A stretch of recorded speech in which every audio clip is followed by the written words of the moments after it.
and sit down. Hello, gang. He's off Oh, already. sorry, was I? Hello, gang.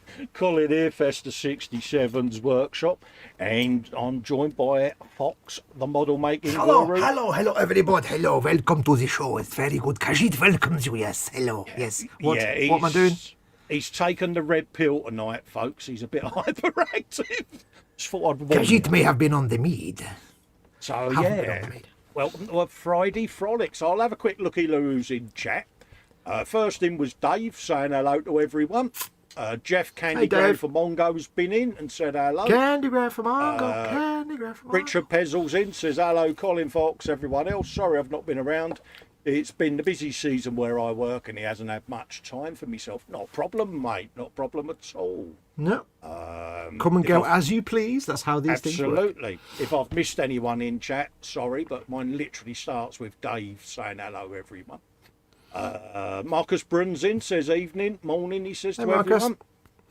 Ross Medlock is in, saying evening. Hello, Ross, hope you're doing all right.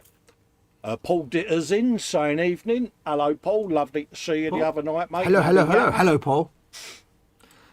Wendy Hickson's in with an H, says good evening, everyone, and hugs all round. Where's the H in Wendy? Hickson, H, there. Oh, yeah. Yeah, with H. Kajit is not on forum tonight. Some bloke called Guru's in, says Marcus Brunn. Hello, he says. No, he's not. You wouldn't listen to him. He's an idiot. Yeah, Hugo's in, saying hello, he says. What's going on here then? With an H. Is that you go with an H or with a Y? That's you. Yeah, but I call him Hugo because people think I'm saying you, yeah. So You. You're not saying me though, are you? You're saying you, not you. I'm saying you as in Hugo. Paul Bitter's saying hello with a wave. Nigel's in. Nigel's modelling bench says hello. Hey, Nigel. Hello, Nigel. Hello. Hope you're doing all right, mate. Mm-hmm. Jamie Bone is in, saying hello, everyone. Hello, mate. Hey, Jamie. Hope you're doing all right. You saying hello, everyone in the chat. Jamie Bone saying hello to everyone. Edward Leonard is in, saying evening. Colin Foxx. Hang on, chat. I've got to do it. If I don't do it, I'll get told off. There you go. There you go. James is in, JC Bricks and Bills. Hello, Colin. Hey, James. Fox and chat. Hello, mate. Hope you're doing all right, Hello. James. Cora's in. Cora Pink saying hello, Fox, Colin, and everyone else. Hello, Cora. Hope you're doing all right, my darling. Hello. Hello. Everyone's saying hello back to Cora there. Muse says sneaks into her coal and runs back to her later on. Hello, Muse. Hope you're doing all right, my darling.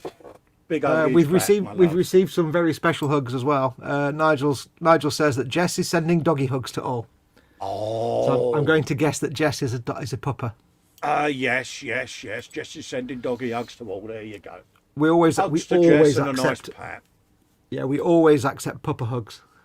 Absolutely. Paul Ditter says Puppers nice to chat the other night. Colin, it was, mate. It's nice to put faces to names. Seen a few this week. Met Marcus as well, and really lovely people in the 24/7. So yeah. I was saying to Colin earlier on, I do need to try and get time to come and hang out in the 24/7 every now and then, but it's just my evenings at the moment are just not. There's just no free time. Yeah, by the time I've made the dinner and washed up. I've rejiggled my bench time because I sort of limit myself at the moment for obvious reasons. So I've moved my bench day back further so that I can just dip into the hangout and have a chat with folks. Ooh, I've not got the lights on. Jamie Bones says, I won't be in the stream for long as I'm still struggling with a few things. Not to worry, Jamie. PM us, mate, if you need a yatter fella. That's what we all do with each other. We're always here, mate, to listen to a mate in need. Island Boy's in with an H. She says, evening, everyone. I'm just popping in to say hi and give a thumbs up, and we'll watch on catch up tomorrow. No worries, mate. Many thanks for the thumbs up. Is that Island or Island or Island? That's Island with an H. Oh, not Island or Island, but Island. No, not Island as in the island of Ireland. It's Island as in the islands up in the islands. So it could be the islands and islands. Yeah, it could be the islands off islands. Just by islands. It could be the islands on the islands. Not Ireland, but not the islands in Ireland, but the islands on the islands. Oh, God. I know, it's a mind melt, How mate. does one innit? how does one letter cause so much chaos? I do not know. Well, it's like air. If I say someone, air, people don't know whether I mean air that you breathe, air on your head. Well, you confused me once by saying you were going to get your airbrush out, and I'm like, what? Yeah, you went. And I'm thinking of all the people that got- would not need a hairbrush. Yeah, but you got bald head, he says. I'm like, what's that got to do with the price of fish? I'm painting me model. Airbrush, I said, that's what I just said. This is why we love your accent, because it's just comedy gold.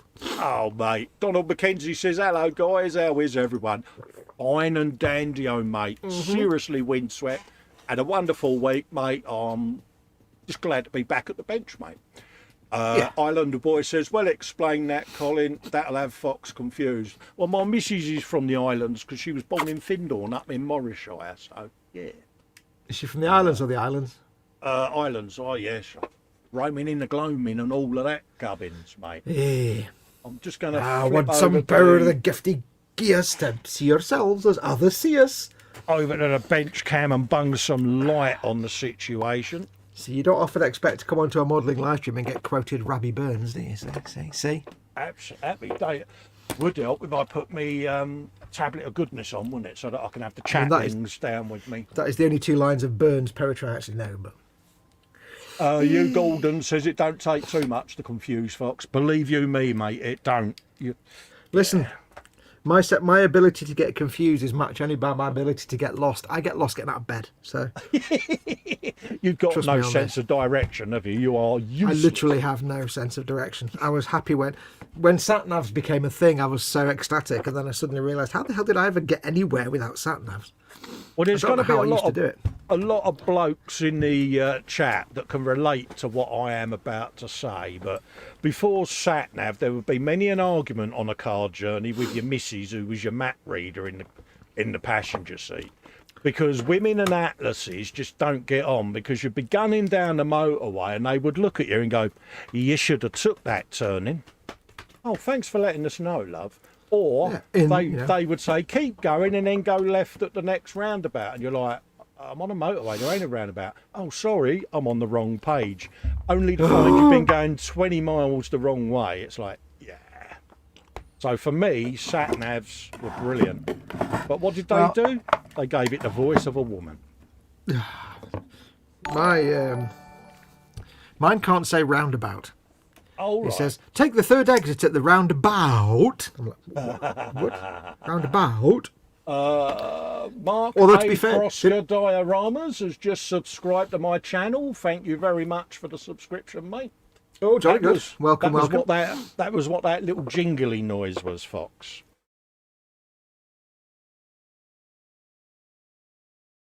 Has he gone? He has. Sorry, folks. He's dipped out again. There he is. He's back again.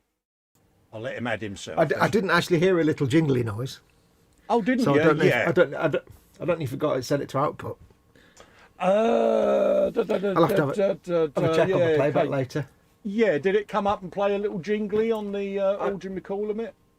I didn't hear it, but I don't know if I wouldn't hear it though, would I? Because I'm not. You wouldn't hear it because you're not No, hosting. there you go. Yes, But, people I in the heard it. chat did they? Yeah, well, they probably did then. Yeah.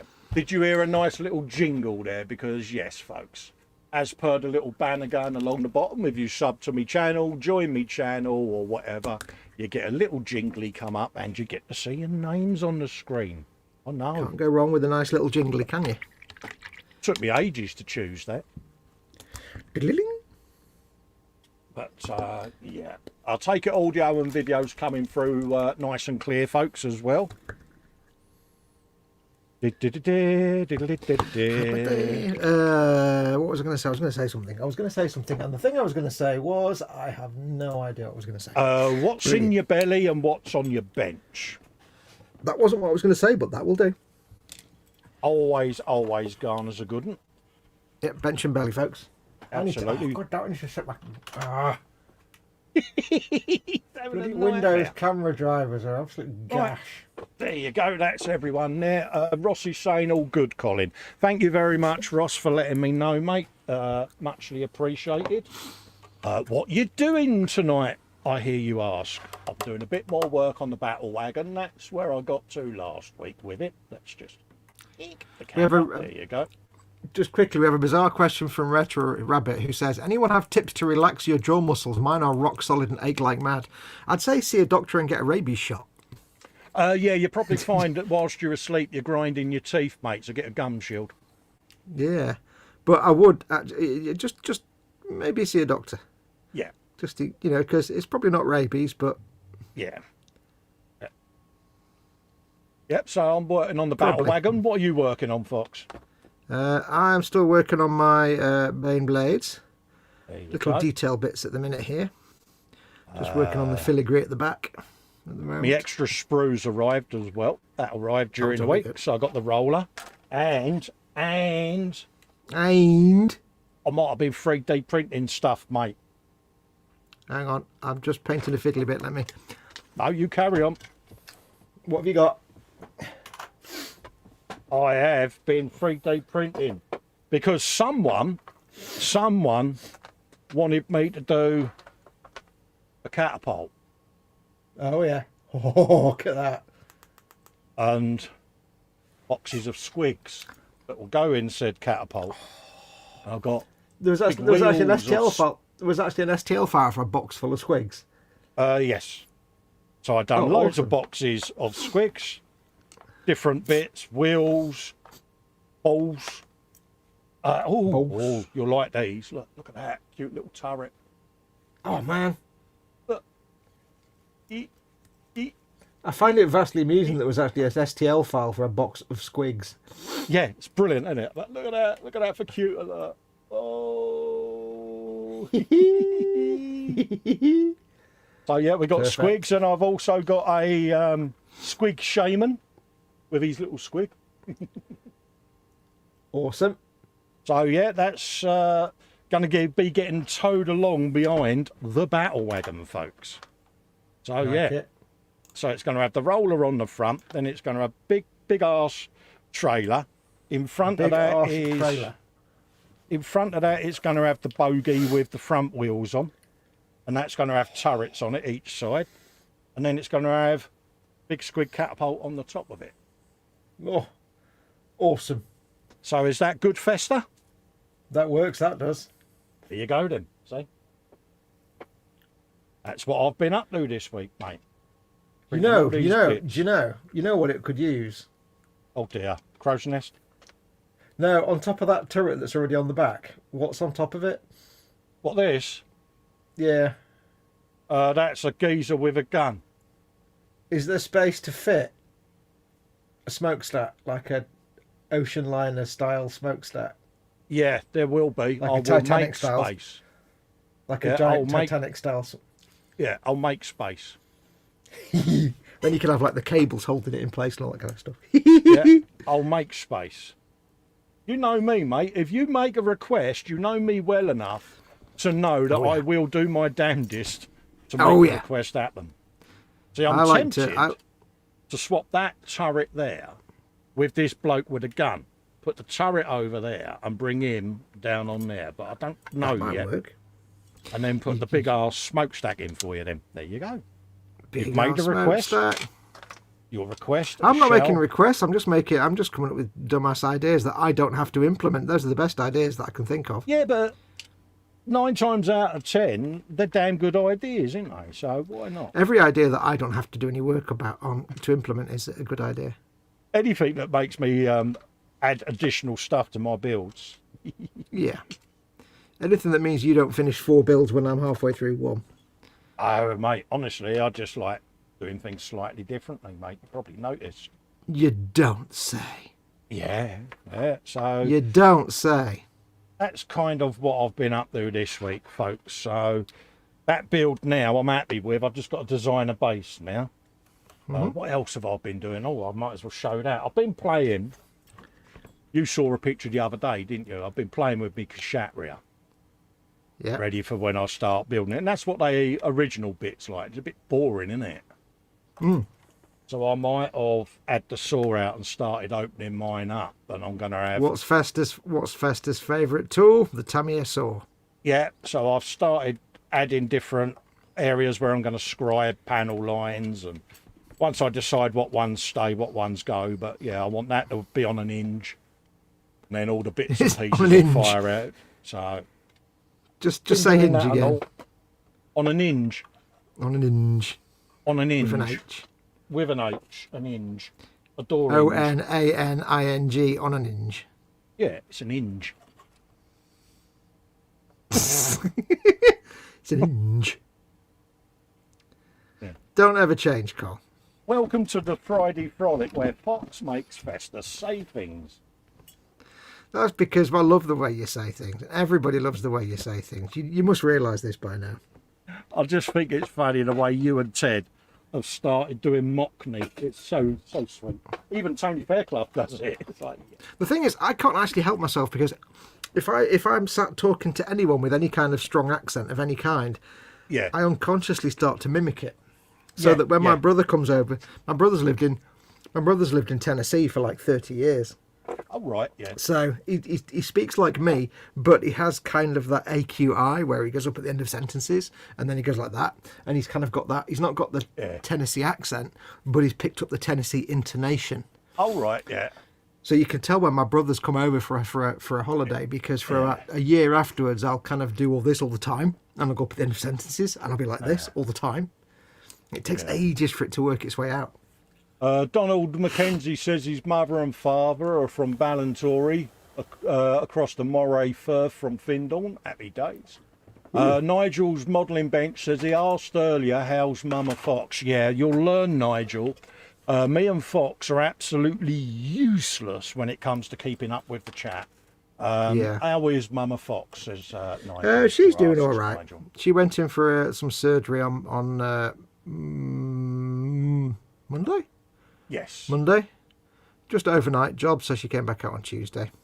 And she's doing all right. She's doing all right.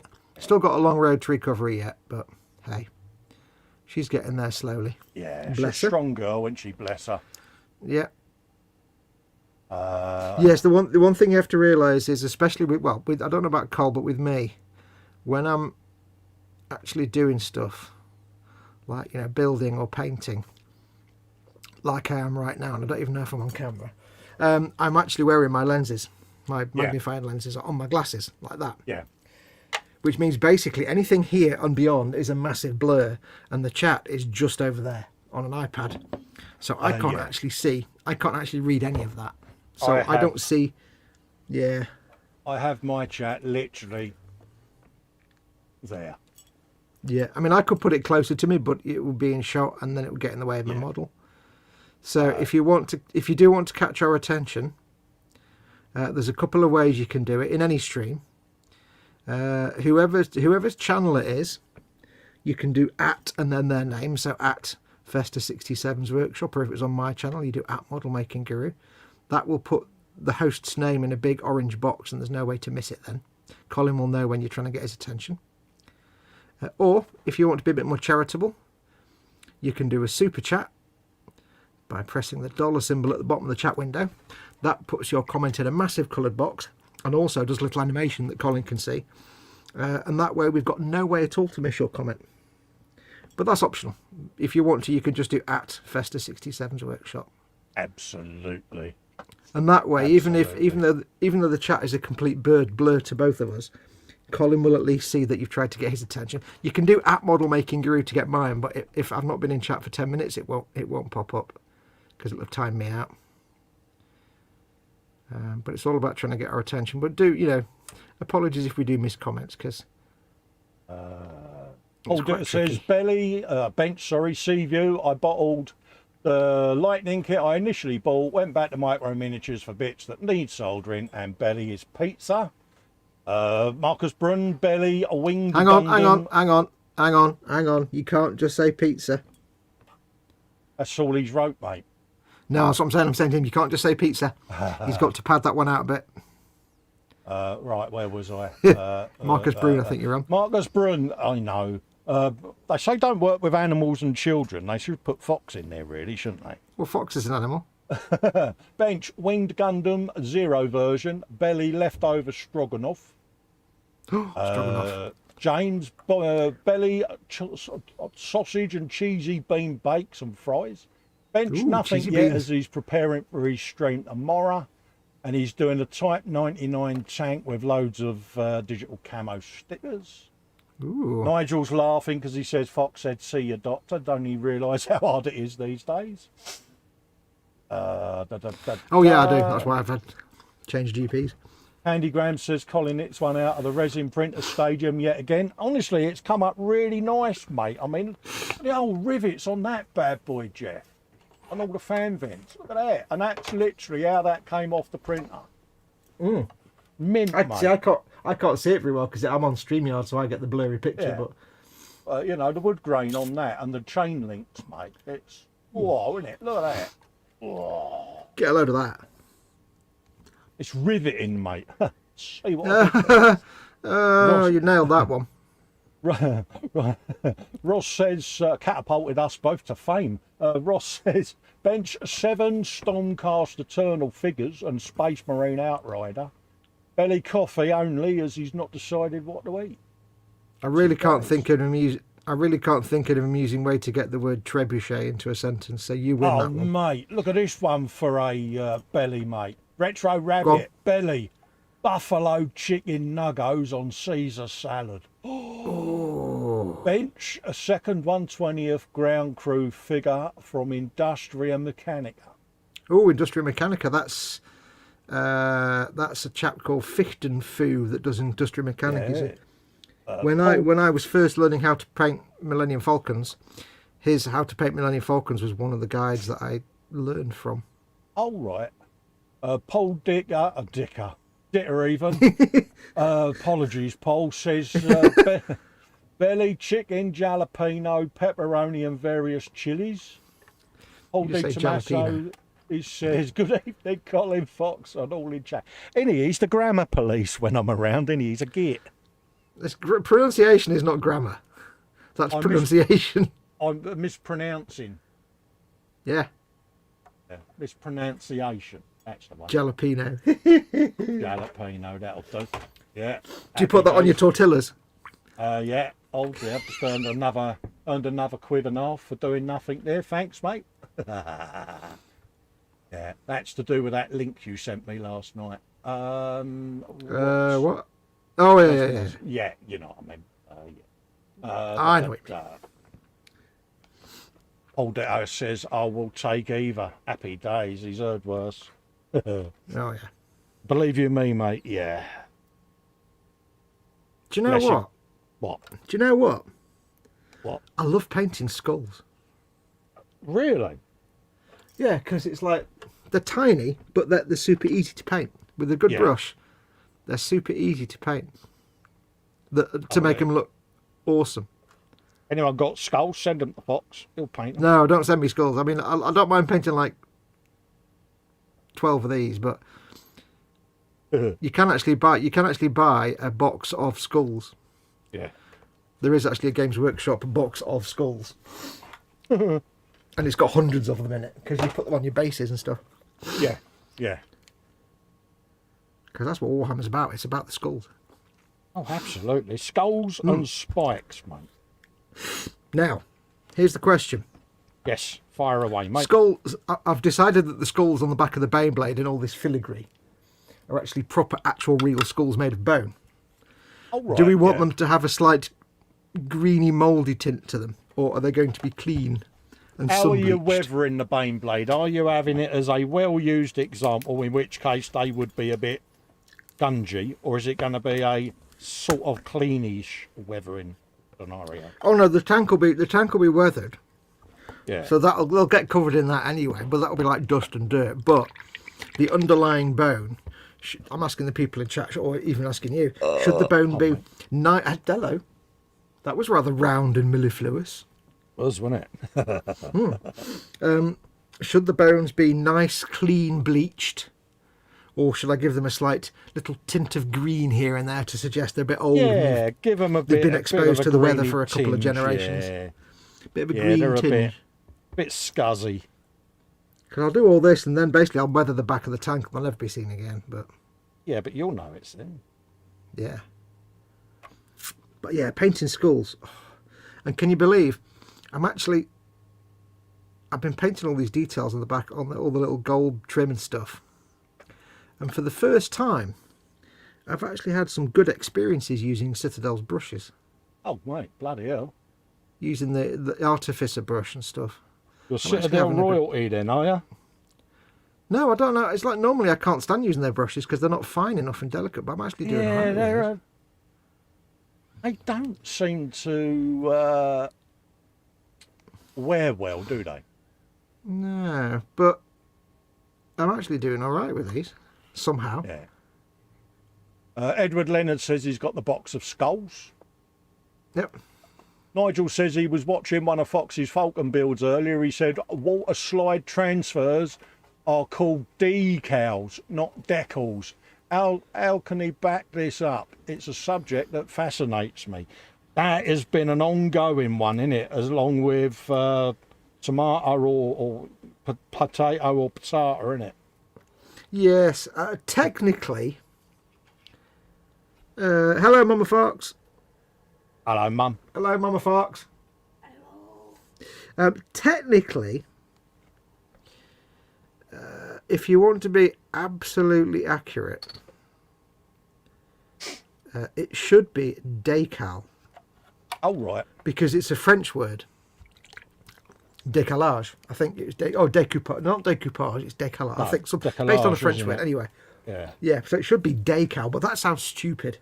Yeah. And the other two options are decal and decal. Yeah. And decal just sounds dumb. So I always say decal. It's one of those. I've called them both before, you know, decals, decals, you know, it's whatever. People call them, innit? I mean, yeah, it's just... Decal just sounds it's a bit working class, you know what I mean? Oh, you're such a snob. Yeah, decal, I don't know. There's no, I mean, technically decal and decal are both wrong because it's decal, but... Yeah. It's one of those French words that we don't really care how the French pronounce it because we're British. Thank you. Yeah. No matter how it's pronounced, I'm bound to say it wrong, ain't I? So. Yep. I love painting little details when they go according to plan. He's saying, come on, Fox, convince him. I convince nobody of anything. Absolutely. Yeah, I've been using this Artificer layer brush and it's somehow maintained a point. Oh, and wow. it's doing all right. I would be using my Broken Toads, but I started using this little Artificer layer brush and it seems to have not been complete garbage.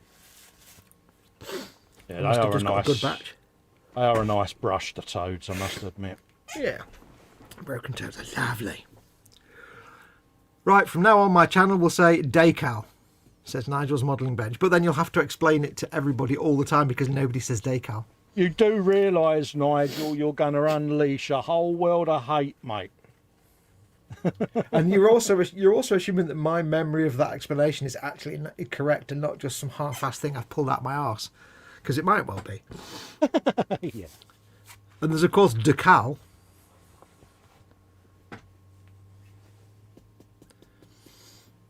So you never know. Oh, bless you. And however it is supposed to be pronounced, you can guarantee the Americans will always pronounce it wrong anyway. And probably add or remove as many letters as they can just to annoy us. Oh, yeah. Yeah. Right, I need to get my shade, but I might have to try and knock the camera. Perfect colour for making slightly green bones. Perfect colour for this is a shade, and it's a Athonian camo shade. Oh, because right. it's a dirty, murky green colour.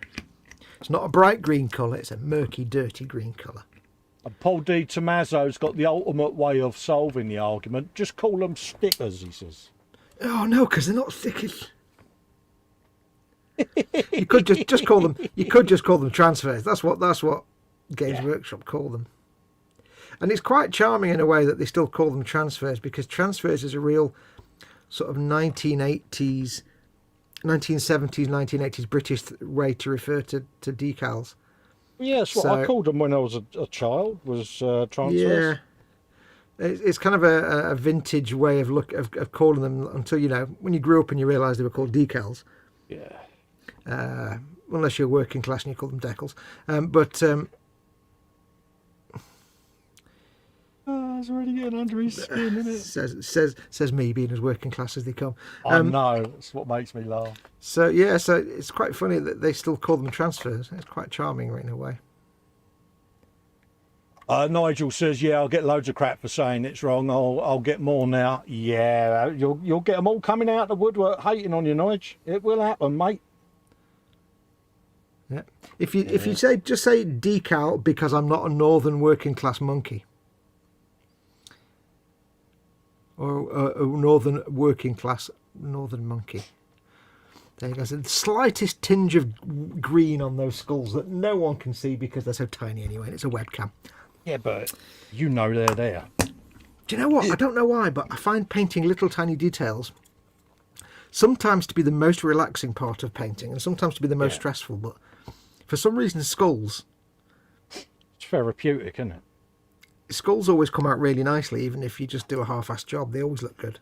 I don't know why. I love the idea that they just have a load of real, actual human skulls jammed in the back of their bane blade just for decoration. That's so Warhammer. Got loads of big guns to add to this as well. So it's like I feel some sections getting added to this to put these guns in. Oh yeah, oh yeah. Sections in my language means turrets. Turrets. I'll be making some turrets because, yeah, you got these big boys going on there, so it's like... It is the order of things. It needs no explanation. It is, in fact, indeed, the order of things. Absolutely, mate. Right, now, how do I make these... Shit, how do I do this? How do I make these... I've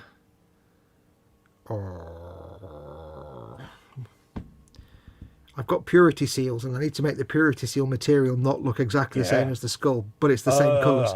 Old Ditter has just Googled it, and he says apparently it is decal, D-E-E-C-A-L, decal.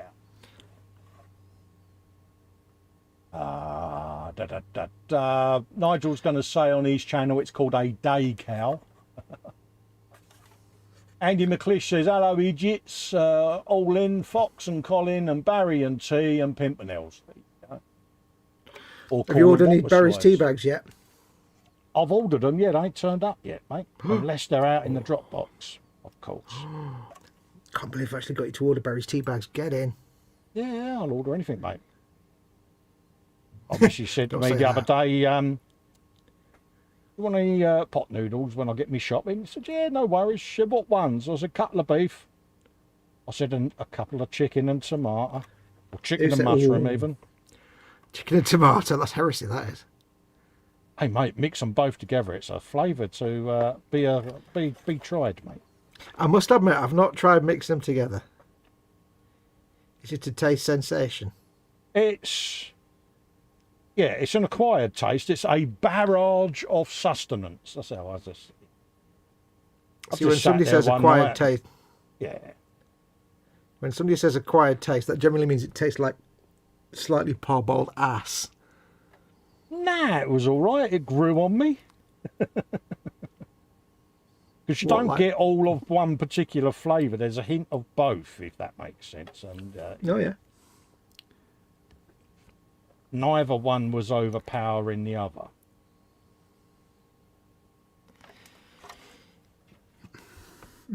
Interesting. I've discovered some new flavours doing Mama Fox's toast in the morning. Oh, right. She normally has like 2 pieces of toast, and she'll have different thing on each one. Yeah. So she might have Marmite on one, and then something else on the other, just to keep things interesting. But so far in the palette of colours, because of course you get contamination on the knife, so you do the first piece and then you do the second piece, and that gets the flavour contamination. Yeah. So with Marmite so far, I have combined Marmite and also peanut butter. Oh, nice. Which I don't know if it works. I can't quite tell. My brain's like... Yeah. Yeah. Because when I jury's finish out on making the that toast, I'll just lick the knife. You see, it's got Marmite and peanut butter on one. it. Yeah. Marmite and jam, which kind of works. It's a bit better than Marmite and peanut butter. Yeah. And Marmite and marmalade, which does not work. Josh is in from Ryesdam Design saying hello everyone. Hello Josh. Hey, buddy. Andy McLeish has missed my butchering of the English language. Happy days. Yep. He says to you, Fox, he says spicy curry pot noodle stroke Bombay bad boy ×2 in a bowl with added hot dog and chicken.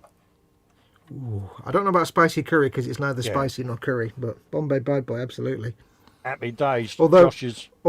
although here's a mind-blowing thing. If you want to make a weird Bombay bad boy, just add a load of cumin to any other pot noodle and you've basically made a Bombay bad boy. Yeah. Josh 'Cause is asking just... what I'm working on. It is an Orc battle wagon, Josh. That's what I'm working on, mate. I'm just adding bits to that, buddy. Bombay sorry, bad boy mate. is literally just cumin. It's devil's Entire pot flavour. noodle, is it? No, the thing that gives the Bombay bad boy its flavour is literally cumin. Oh, If right. you get a little pot of cumin powder and put it in anything, it'll taste just like a Bombay bad boy. Oh, well. I did that because I got some spices once and put cumin on something. I was like, wow, my beef and mushroom casserole now tastes exactly like a Bombay bad boy. That's bizarre. And then I realised that's what the entire flavour is. It was a taste bud sensation, was it? It was interesting, yes. Oh, that's what that Hey, is. buddy. Oh, that's even better. Oh, mate, on a roll now. What's that then?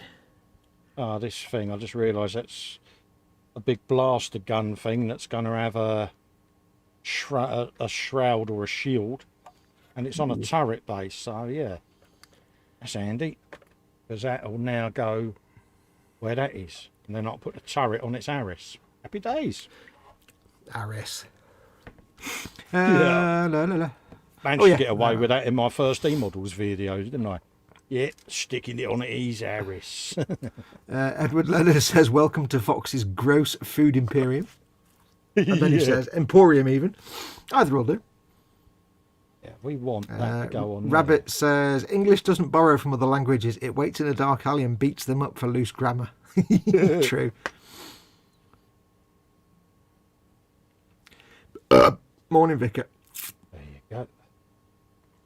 Andy McLeish says, all requisitions need to be submitted to the procurement's officer via official Munitorum channels.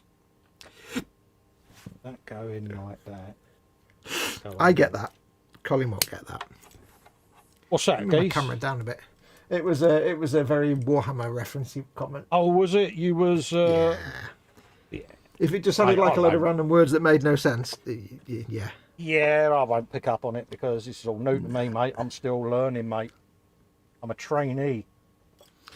Did you ever? I gave you the link to Lutin09's channel, didn't I? Yes. I'm gonna guess you've not watched any of them yet. Of course I haven't. Of course you ain't. You know what I'm like. I told you, mate, I'm useless. Like I said true. to you earlier, you was quite pleased with me until you realised I hadn't actually activated watching DS9 again. I was mulling it over and said to Fox, I'm going to start again from episode 1. He went, oh, good, how far have you got? I said, well, I've only thought about it. I haven't actually done it yet. Yeah, he said, I've made the decision to watch DS9. Oh, brilliant. How far have you got? No, I made the decision to watch it. That's as far as... Oh, right, okay. Yeah. Yeah. Baby steps. Oh, I'll yeah, take whatever yeah. I can get. I don't want to run before I can walk, do I, mate? No. What was I doing? That was it. Get my saw out.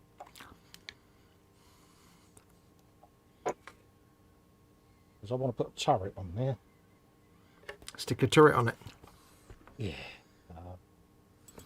There might be a bit of weathering going over the paint that I'm destroying, but I don't worry about that. It's Orc. You can paint over paint and make it just as if they've repainted it. Yeah, it's like... That's the beauty of it. I glued that on. For weeks I had it where it was just resting on. And then last week I thought it's going to stay there, I'll glue it on. And then this week I've changed my mind and I want it how I originally had it. And it's like... It's all good. Builder's prerogative, mate. Change your mind. as and when you choose to do so.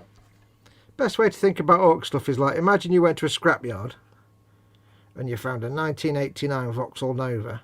Yeah. In faded red with loads of rust. Yeah. And what you did was you took it home and you painted it with a kind of Dulux paint and a roller. Yeah. That's orc. Definitely got to come out of there. Shoehorn that out of there.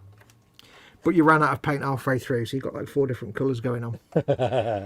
That's orc, that is. And mate, get that like that. Will come on.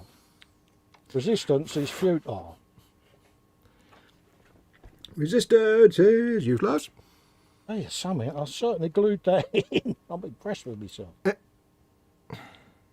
Wasn't going to fall off. Not in a hurry. Have you made a rod for your back there, dude? No, it's compliant. Slightly differently to how I wanted to go about the project, but...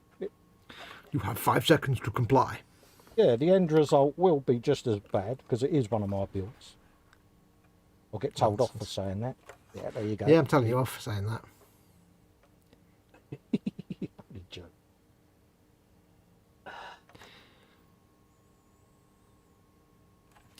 Do balls. So this is the festerization process of me spending an hour talking absolute gibberish to myself. Yeah, concocting these weird things that I make in the head. There you go. You make them in your head? Cool. Yeah, I design them in the head. I bet that's cheap for equipment.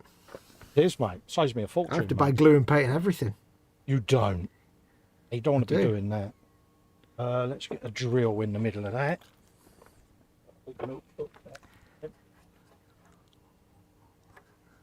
All the gears coming out now, mate. Oh, dear Lord. Yeah, out with the heavy furniture now, mate. Tool time with Festa. Oh, oh, dear Lord. The dentist is in. Is it safe? Village. Yeah, of course it is. Is it safe? Is it It'll safe? come out. Nobody will get that reference. There you go. Because nobody in the audience is old enough to remember. Gotcha. You sound like you've just pulled a tooth out. I had the pliers on it, Dad. You need to stop doing that. I'm telling you Yeah. off again. Yeah, I know. Suffice to say, a dental appointment's getting booked. There you go. We got it in the end. What gets me is what gets me is with this thing with the pliers and the teeth.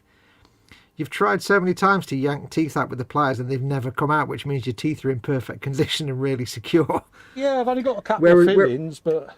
Whereas I'm doing nothing and my teeth are falling out all over the place. It's like, God damn it. I still think it's funny, Mike mounting knees the other week and one of his molars flew out. Brilliant. Oh dearie, really? Yeah, it could only happen to him. Oh, that was quality.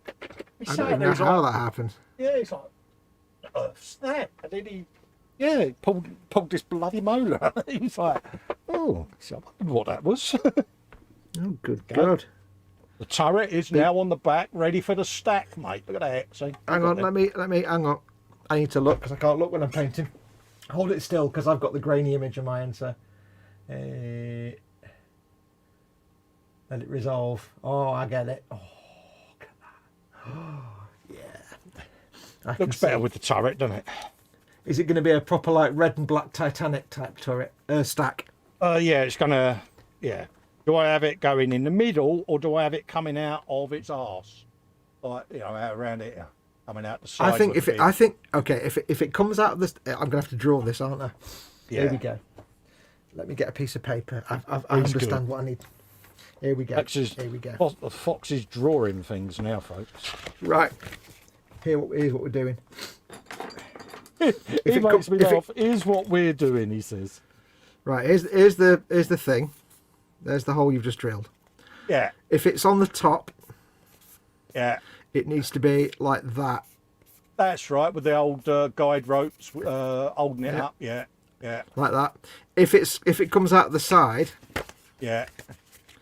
So if it's on like that side there, then what you need to have is a completely different type of stack. Yeah. You need to have the classic circular coming out that way, Yeah. and then going like that. Yeah. So it's like two tubes welded together, and then have the little sort of thing on the top like that. Yeah. With a bit hanging out. As if it's been cobbled together out of sheets of metal and stuff. Yeah. Which would you prefer? I think both. Okay. There you go then. I don't know. I mean, the Decisions bendy made. 90-degree one, the 90-degree one with the thing on the top would look more orc, and you'd have to completely scratch build it. But Yeah. the ocean liner smokestack borrowed from something else would also look completely orc. Because then it'd be like, why is there an ocean liner smokestack on? It's orc. Okay. It's all because they thought it was a good idea. See if Ted's got a spare one from his Titanic. Yeah. I have to just distract him. Ted, what? Nothing, mate. Thought I saw a pigeon. Andy McLeish says, "Hey, Dad sneezed out a tooth. How the hell?" Yeah. One of his molars. Yeah, brilliant. It must have been exceptionally loose, and he just... I'll never Yeah. forget when I was a kid, actually. I remember... And for some reason, I remember exactly where I was as well. As a kid, I remember I was stood at the top of the stairs near the bookcase. That doesn't mean anything to anybody except me, but... Yeah. Anyway, I was stood by this bookcase, and I had a packet of crisps. Yeah. And I had this packet of crisps. Prawn cocktail they were. I don't know why I remember that. And when I finished the packet of crisps, I'm like, they were delicious. Oh, why have I got a gap in my teeth? And obviously, like, a tooth had come out. I was still a kid, so it was my kid teeth.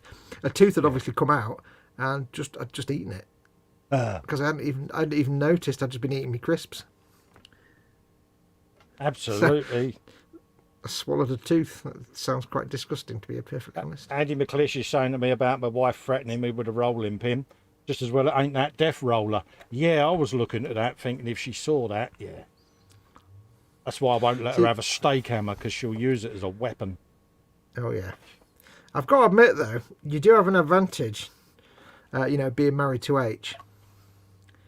And that is that, basically, you will never, ever have a problem with Mojo. No.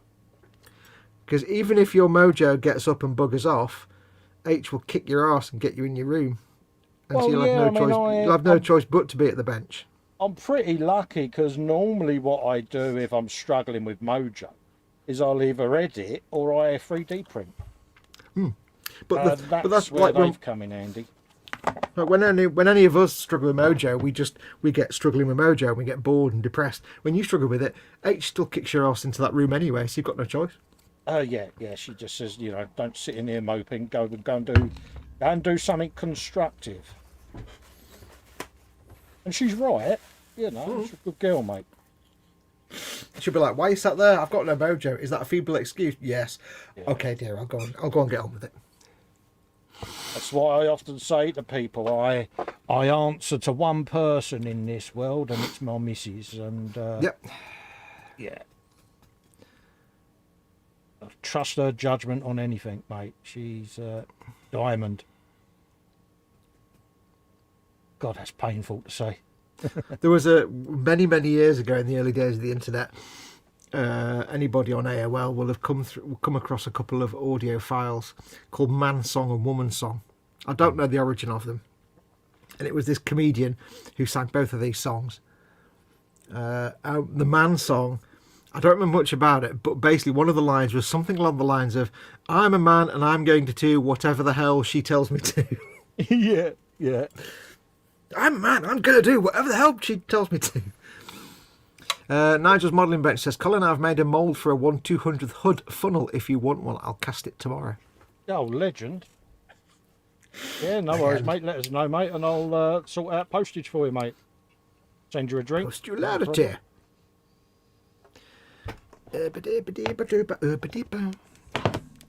Right, I've got to darken that a little bit. Glue together. Anybody here was around at AOL in the early days, though? AOL, when it was all AOL chat, and that was the only place to go on the internet other than bulletin boards. AOL and Netscape Navigator. God, yeah. But yeah, when in the days when the only thing you could do was hang out on a BBS or go to an AOL chat room.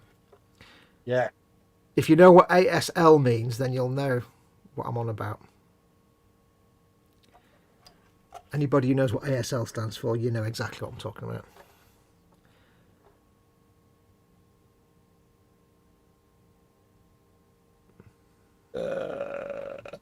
Hey. Was that a burp? I thought you were about to say something. No, that was my spicy chicken wings returning to haunt me. Good God. They were nice though. Onion rings as well. Oh. Will it be mushrooms, fried onion rings? You'll have to wait and see. Oh, it's chips, it's chips. Well, yeah, chat's gone a bit dead. You all asleep in chat? Nah, they're all right. Nigel says no payment required. Email me your address, mate. I'll post it on Tuesday. Yeah, no worries, Nige.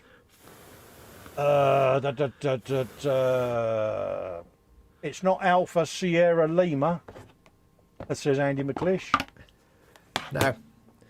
When you used to go into AOL chat, because it was the early days of the internet, there was always somebody looking out for a bit of cyber to go. You know, there's always somebody looking out for some cyber, if you know what cyber means. Yeah, you know what I mean. Because it was early, it was new days of the internet, and ASL was always age, sex, and location.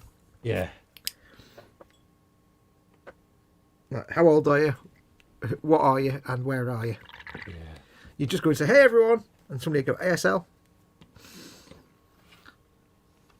Right, now I've got the scary bit. I've done some beautiful painting work on these purity seals. Yeah. Now I've got to try and paint the text on them. Bearing in mind that's a purity seal there, and it's about what? It's as long as the tip of my brush. Yeah. I've got to paint text on that. Oh dear. Which isn't going to be it's going to be little squiggly lines, but You're this is where it gets a bit. This is where it gets a bit hairy now. Wish me luck. It's more of a hint of text. Seen them before, purity seals on something. I can't think what. Anything to do with Warhammer 40, with the Imperium. Yeah. Purity seals. It's like a little. It's usually a prayer to the Emperor. Well, yeah, it's like a rosette type thing, is it? Yeah, it'll have like a prayer to the Emperor or something like that on it. An inspiring bit of. We're learning text. things. We're learning things. Yeah, they're usually given as blessings for the weapon or for the vehicle. Yeah. Educating Festa. Oh yeah. Is that, In fact, I actually have a purity seal on my keyring. That's a purity seal. It's not a real purity seal. That's what a purity seal would look like. Yeah. Nodularity. While vile mutants still draw breath, there can be no peace. Whilst obscene heretics' hearts still beat, there can be no respite. While faithless traitors still live, there can be no forgiveness. Oh, there you go. Filthy Xenos. That's that. Or do we have him there? And that. He can go. He can go near the old, what's his name thing, can't he? The catapult. Yeah. What amazes me is there are actually people who will paint these purity seals. If you know, seeing how big these things are, Yeah. they will actually paint these. And although they won't be able to get actual text on them, Yeah. they will be able to put like like you might have small text, but in the start of it there'll be a big illuminated character. Yeah. Like a really fancy E, and then the rest of the text is small. Yeah. They'll have like an illuminated character, and then halfway through it they'll have a little image, and it's in something that big. Oh, bloody hell. Whereas most of us, all we can do is put little tiny brown lines to just have a hint of a suggestion of text. Yeah. Because we can't do more than that. It does amaze me how some people can do such tiny detail painting. I do take my hat off to them, mate. It's like fair play. Absolutely.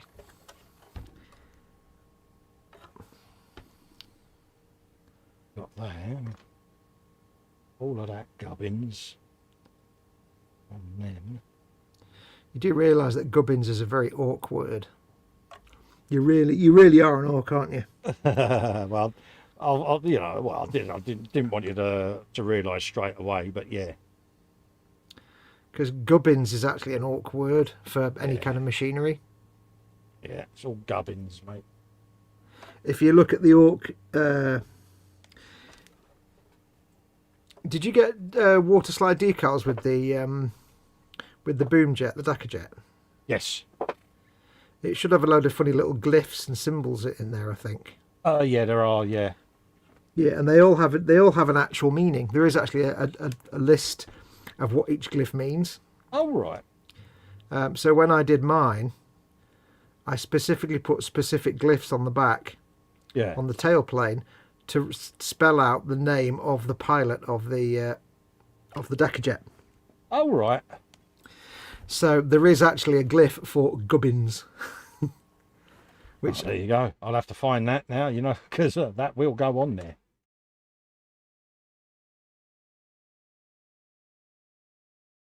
What's happened there? Have we died? Have we? Or are we back? No, I don't know. I think we're still live. I think. Yeah. Hello, Caleb. Hope you're doing all right. I think we just died there. I think we're still on air. Let's just check YouTube. But yeah, I just had one of those circles of goodness, of refreshness kick in. Yep, no, we're still going. Cool. Sorry about that, I've folks. just realised Nothing we can do about that. I've just taken all the time to paint these purity seals, and I've got 2 more to do yet. And what's really pissing me off is I've done a much better job on these than I did on the turret. Oh well. Oh well. Oh well. Gimpatron. I'm going to say. Let's enable that one there. Maximum Gimpatron. By a run enough reef, and he thinks can some off. Yeah. Everything is recoverable. Edward Leonard says that he bought the AOS black coach because I've been in a funk lately and saw it. Said to myself, must paint that. His last year was hell for him, so he's hoping his mojo returns. Happy days, mate. Well, good luck with that. It looks a nice build, mate. That's the big night haunt stagecoach thing, isn't it? Yeah, yeah. It's awesome, that. And that goes like that, Cole. You Burke. Burke! There you go. Boy. Go.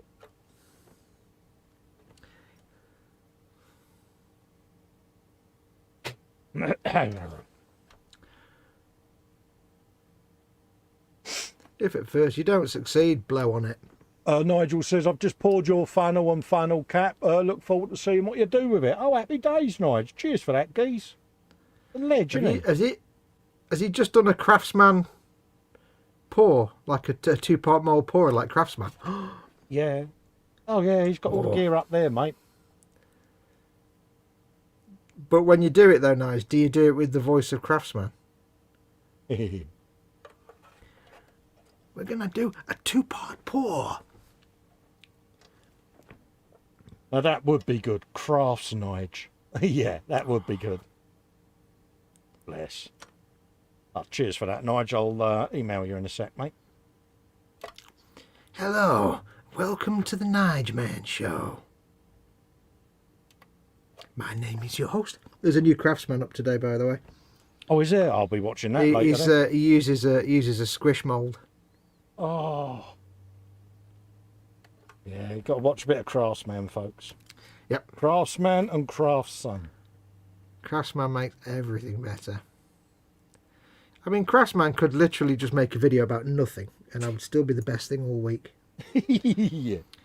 And you know what really makes me happy? Normally on a Monday, he's been a bit late with it this week, but he's done a bit of a collab, so...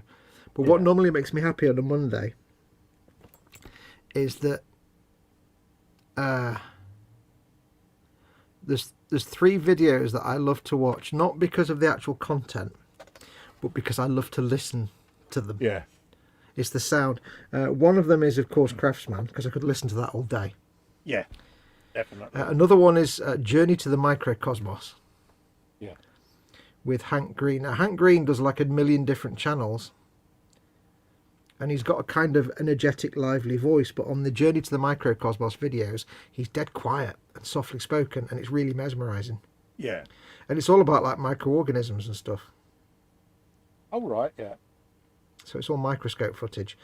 And the other channel, which is bizarre, is a couple of channels. One, it's called Voices from History. Yeah. And also, I think it's called something like The History of the Universe. And it's just this one guy who does the voiceovers for both. One is just, he reads out things that, historical documents written by, people that wrote a historical account of something like 600 years ago. He reads out their historical account. All right, yeah. Or it might be, might be a Japanese ambassador with his first visit to America or something like that, or whatever it could be, some historical account of something. Oh, blimey. And it's just his voice is quite mesmerising. It's weird, but I discovered Craftsman late one night when Fox sent me the link. You got to watch this. Like, Craftsman. That's that. If you don't like Craftsman, there's something wrong with you.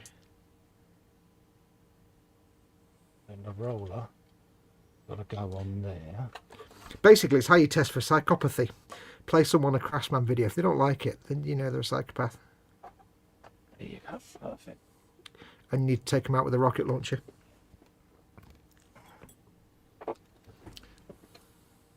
There you go in there. Lines up on both sides. Oh, and Crafts Mama is in this week's video as well, again. Oh, is she? Oh, happy Like, days. when he does something and there's like the voice in the background. Yeah. Of She Who Must Be Obeyed. Welcome to the world of subtle Warhammer building with Festa. It's subtle with a star at the end. Subtle star, not subtle. You too can drill holes through your orc battle wagon. We don't discuss you two.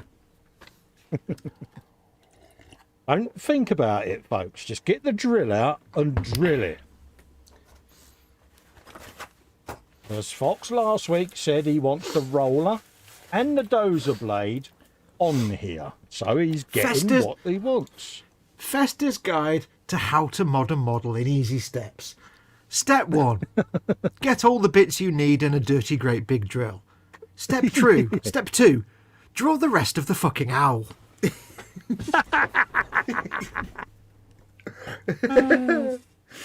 A lot of people don't get that reference, but if you don't get that reference, you're not good at memes, and you need to just get off the internet. There you go.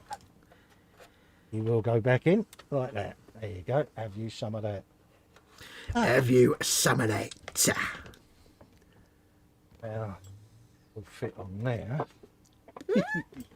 Hey, here's a point. Here's a thing. Oh, what? Hey. We never answered the question ourselves. What's that? Bench and belly. Yeah. On the bench is an orc battle wagon and loads of 3D printed bits, and in the belly, spicy chicken wings, onion rings, You did answer that, didn't you? garlic bread, Garlic bread. some onion barges. Yeah. Oh yeah. There you go. So that'll all go on there. Bench for me, of course, is the Bane and Bladens. So take Belly that was in there. chicken Kievs. Yeah. But not good chicken Kievs. These were like from the local co-op. Chicken Kievs, chips, and mushy pea. Oh, mushy peas. But we ran out of gravy. Yeah. So we had to have, instead of making some gravy, some Bisto gravy, I had to make Bisto school curry sauce. Oh. Which, if you're not British and didn't live in the 80s, you won't understand. Yeah. But yeah, Bisto. Yeah. Has to be curry skull curry sauce. Well, it doesn't say school curry sauce, but it's pretty close. It's a close analogue. Oh, mate, skull curry sauce and skull custard. I loved school food. Yeah, it was the nuts, wasn't it? And we used to get, right, whenever we had like a dessert at primary school, when I got to secondary school, it was just like, burger and chips and sausage and chips and boring food. But when I was in primary school, there were 3 things we had for desserts that I never understood what they were. We never had custard. Oh, right. But we occasionally had a sort of mint custard. Yeah. I don't know what it was, like a minty sauce, but it was like a custard. And sometimes we had just a white custard that didn't taste like anything. Yeah. And then sometimes there was a third one, and I've actually forgotten what the third one was. But it was this weird minty one that I've never... It was green. Yeah. But I've never figured out what it was. Oh, yeah, I remember that. Yeah. You only got it occasionally. Yeah. I don't think what it was called now. Yeah. But there was another one which I'm actually forgetting, of course.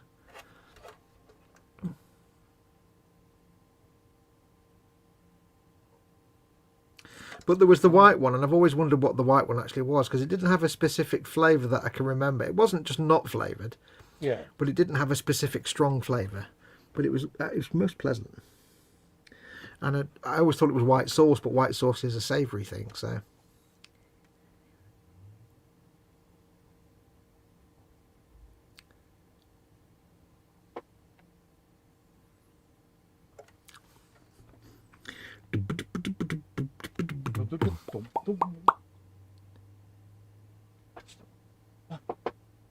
Got to pick a pocket or two.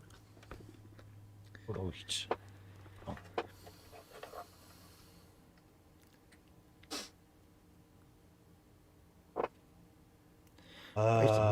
Edward's saying, don't ever eat the white custard that doesn't taste like anything. Oh, no. Ew. No. Steady, Neris. Oh, matron. How rude. Hey, buddy. Oh, I downloaded the update for Skyrim Special Edition. Oh, right. Any good? I've not bought the £15 anniversary one that's just 500 mods. Yeah. Because I have no interest in that. But I got the free update to Special Edition, which Yeah. is the next gen update, and basically all it does is it makes it run at native 4K at 60 frames a second. Well, bless you. Thank you, Claire. Claire's put in a £10 super chat. She says, I'm sending some super chat love tonight. Oh, There my you chat's go. not up to date. You should have heard a nice little drum roll on screen there and be Ooh, seeing that. on I do the screen. apologise. I missed. My chat was horribly out of date, so I was massively Yeah. behind then. You'll see on there now, Claire donated £10 through super chat and she's sending some Thank love. you, Claire. Thank you very much, Claire. Very kind Massively of you. Thank you very much. appreciated. Yeah. And as Fox will contest, it's cheered little Festa up because, been an odd few days. Yeah. Kevin Stevens is in. He says that sounds like semolina. No, the semolina was. I used to love semolina, but this was the white sauce that you would get. You get a piece of cake, for example, Yes. some sort of sponge, but you get either mint. You get like a minty sauce. By sauce, Yeah. it's like a thin custard. You get like a minty green custard, or you get this. I guess it was vanilla, but it was just white, Yeah. and it had a slight flavour, but it was really nice. School semolina. And we used to get these little plastic cups that were round at the top, Yeah. but they were square at the bottom. And they were like Yeah, that big, and they yeah. were pink or blue or green. And you would usually have flavoured milk of some sort, Yeah. like strawberry or maybe chocolate. But occasionally, I don't know why, we were all primary school, remember? Occasionally, we got coffee. But like coffee made with milk. Not All coffee right, made with yeah. hot water. Like coffee, like, like proper Indian chai is tea and proper milk, coffee. and hot yeah. milk. Yeah. This was like the Indian chai version of coffee. It was like hot milk and coffee. Yeah. It was really nice. The good But stuff. it probably explains why my generation have all died of heart attacks. Yes, yeah. I mean, like you say, nowadays they would have a can of Red Bull, wouldn't they? But back then we used to have, yeah. Yeah. James is off. He says, heading off to bed now, guys. Has got to be up early. Probs catch some of you tomorrow. Hugs. Yeah, no worries, James. Mine, there you go, mate. And I'll endeavour to make you stream tomorrow, mate. Yeah. I I'll might do try. my best. Oh, he's dropped out. I will endeavour to do it. Ross Medlock says he's in a hangout. If you want to join in, Claire, he's in the 24/7, love. I'm back. I've got to adjust my camera. Marcus again. Brun saying hi to Claire. All right, mate. Yeah, I'm just adjusting my camera again. Very quickly to Marcus. We're not announcing anything publicly yet, but I have had a discussion with Colin about your suggestion that you sent me a message on Patreon about. So stay tuned. I'll be getting back to you in the next couple of days. I don't want to say anything publicly, but not yet. But yes, Colin and I have had a discussion, so you know what I'm talking about, don't you, Colin? I certainly do, mate. It's just that if I think about it too much, my brain won't engage, and I might open up and say mouth words, and I don't want to. Yeah. Don't want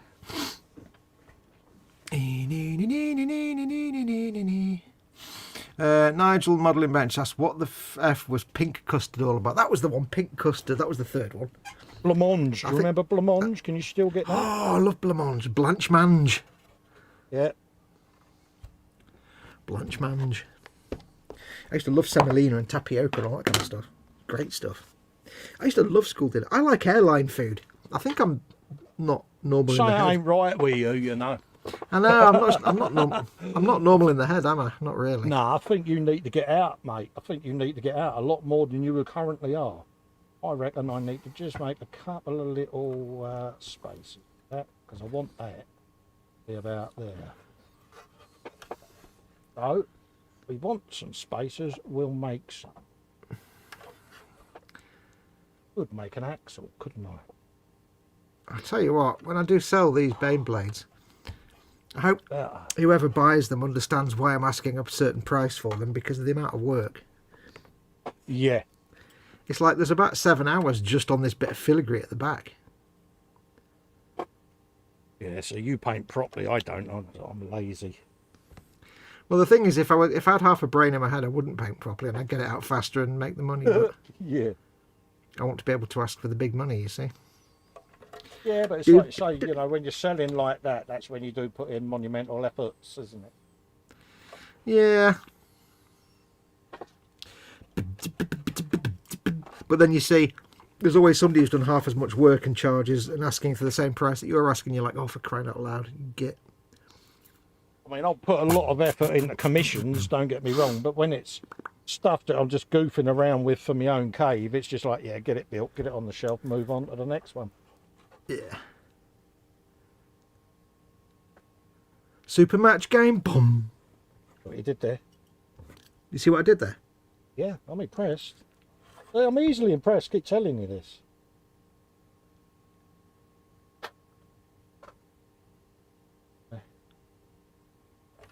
It's not super match, it's super match.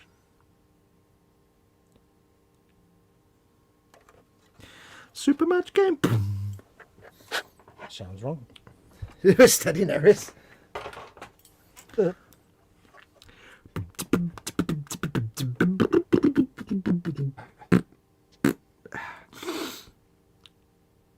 bit of that. What do we reckon? Am I even on camera? Probably not. Well, if you're anything like me, I'm useless. I always go off camera, and I keep saying to people, really sorry for going off camera, and then I go and do it again. Well, the difficult bit about doing anything big like this on a live stream, if you're filming it, you can get your camera angles sorted out and build. Yeah. But if you're doing a live stream, your camera is where your camera is, and you can't move it around. Yeah, pretty So, much. Either your camera's in a perfect position to do close-up work, or it's in a perfect position to do distance work. And if you're doing any distance work, you can't then do close-up work because the camera's a mile away. It's like, oh, like this, I've got to paint like this, but it's not ideal. We tend to set up quite generically, don't we, because of that. It's just like... Yeah. You're generic. Oh, yeah, I know I am, mate. I'm specially generic, me, mate. I've got me discharge Super card match to prove it. game! Eh? I've got me discharge card to prove that. Hmm.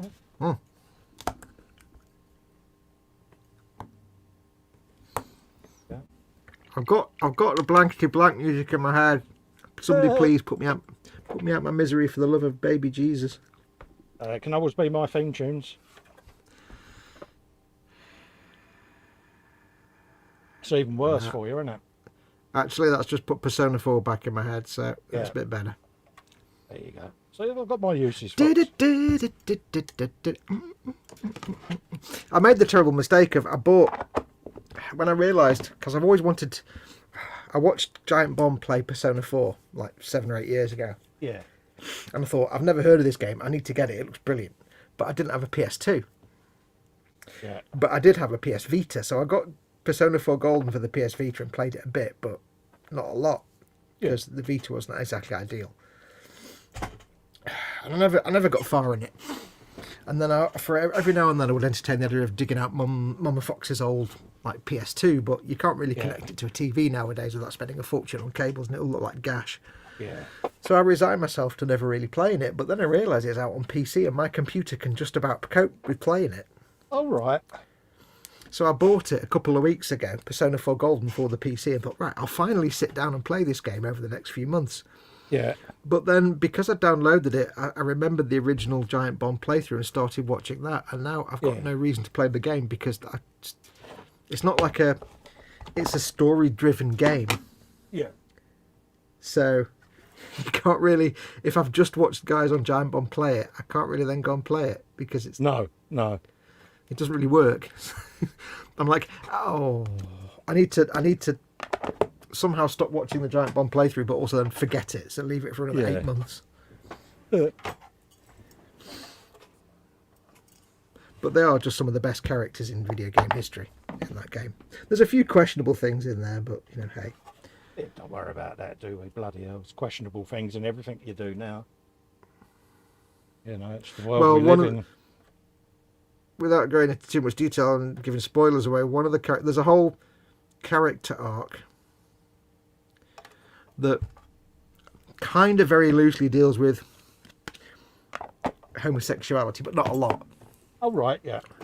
It's not anything like, dubious. It's just. But unfortunately, because it's a Japanese game, it's not a subject they're used to addressing, so it's not handled very well. Oh, right, yeah. It's a bit clumsy, and it's like, it's painful in a way. It's painful to watch. You're like, would you? Yeah, there's a slight 1970s style about their way of thinking. Yeah, they're a bit behind the curve. But you kind of, in a way, you kind of forgive it a little bit because it's Japanese, so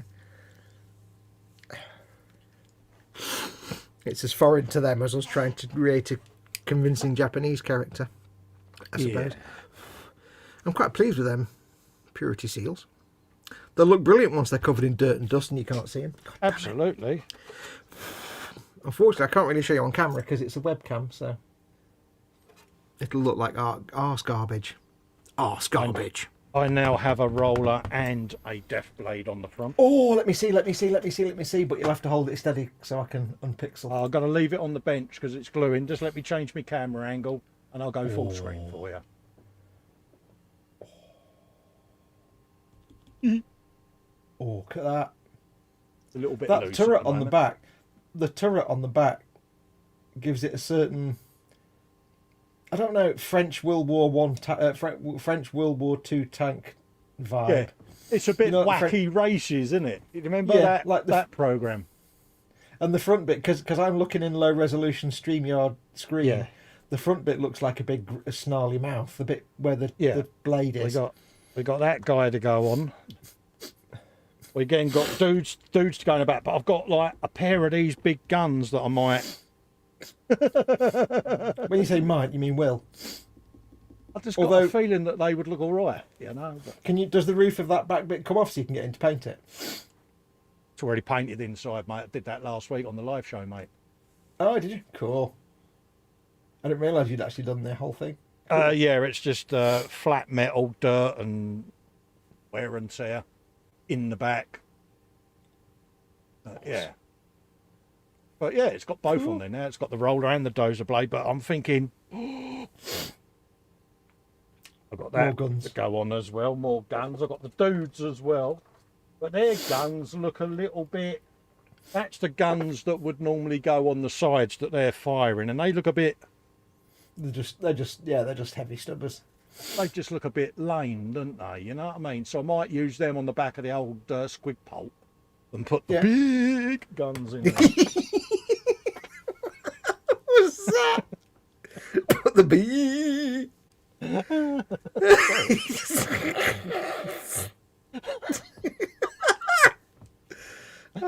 Perfectly timed. Oh, God. Imagine you giving advice how to disarm a bomb. Now be very careful. You see that switch there? Wire. You need to cut the wire that's coloured B. Don't press the B. Oh dear, don't I got pop a lung. So that's them. So I might. White Glove Models says, what do you guys use to live stream? I've got Streamlabs and I'm trying to use it with OBS Studio, but I'm utterly lost. If you've got Streamlabs, you don't need OBS. It's the same thing. Yeah. Streamlabs is just a branded version of OBS. Yeah. All I'm doing here is slobs, and I am capturing a StreamYard window. That's it. Yeah. Streamlabs is also known as Slobs. Streamlabs is basically OBS with a nice GUI stuck on front, a nice user interface stuck on front, and a store for bits you can buy.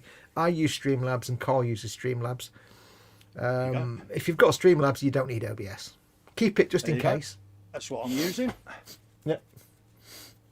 But if you're just doing you on your own, then you just need your camera and microphone feed going into Slobs, and you can stream it out. If you're wanting to do something like we're doing, where it's a couple of people hanging out together, you need to be hanging out together in something, and we're both in StreamYard. Yeah, which is the screen on the right with that one. Yeah, and then all you do is you have Streamlabs. You have one of the sources is the capture of the window with StreamYard in it.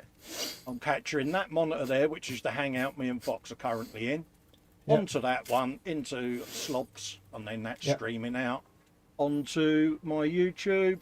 Yep. It's all about your sources. So the StreamYard screen would be a source in your Slobs window. But yeah, Slobs is great. Slobs is it's the same as OBS. Slobs is just Streamlabs OBS. So you don't need to use both, because that's like running Windows 10 and Windows 11 at the same time. Yeah. And I must admit, it works an absolute treat, because, you know, I've played with the software on and off for quite a long time, and now it's my go-to streaming platform. That's how I do it now. And I mean, some people do prefer OBS because it's free. But the only real difference is that OBS is exactly the same as, well, it's the same basic underlying software. But Streamlabs is just a bit streamlined. Yes. It's a bit simplified. OBS, you need to kind of know what you're doing. Slobs is kind of the dumbed down version. It's exactly the same software. It's just got lots of little interfaces and things. And there's little, you can add in, like when somebody subscribes and you get the pop-up, that's a little widget in Streamlabs. So. Yeah, like when Claire did the super chat and it flashed up on your screens and you got the jingle. Yeah, that's jingle. That's little plugins that we run on Slobs. Jingle all the way. I think I'm going to be assembling some of my 3D printed gubbins. Well, bugger me backwards and come with your mama. Because I can. I don't know whether I've got on the skull on the back of this. You're still full screen, by the way. Oh, am I? I do apologise, geese. There you go. I can change that myself, can't I? I could have changed that. You could have done, but there you go. I've got like an eye on the skull on the back of this thing, but I don't know whether to do it as Spirit Stone Red or Bloodletter. I want to make it look a bit glowy.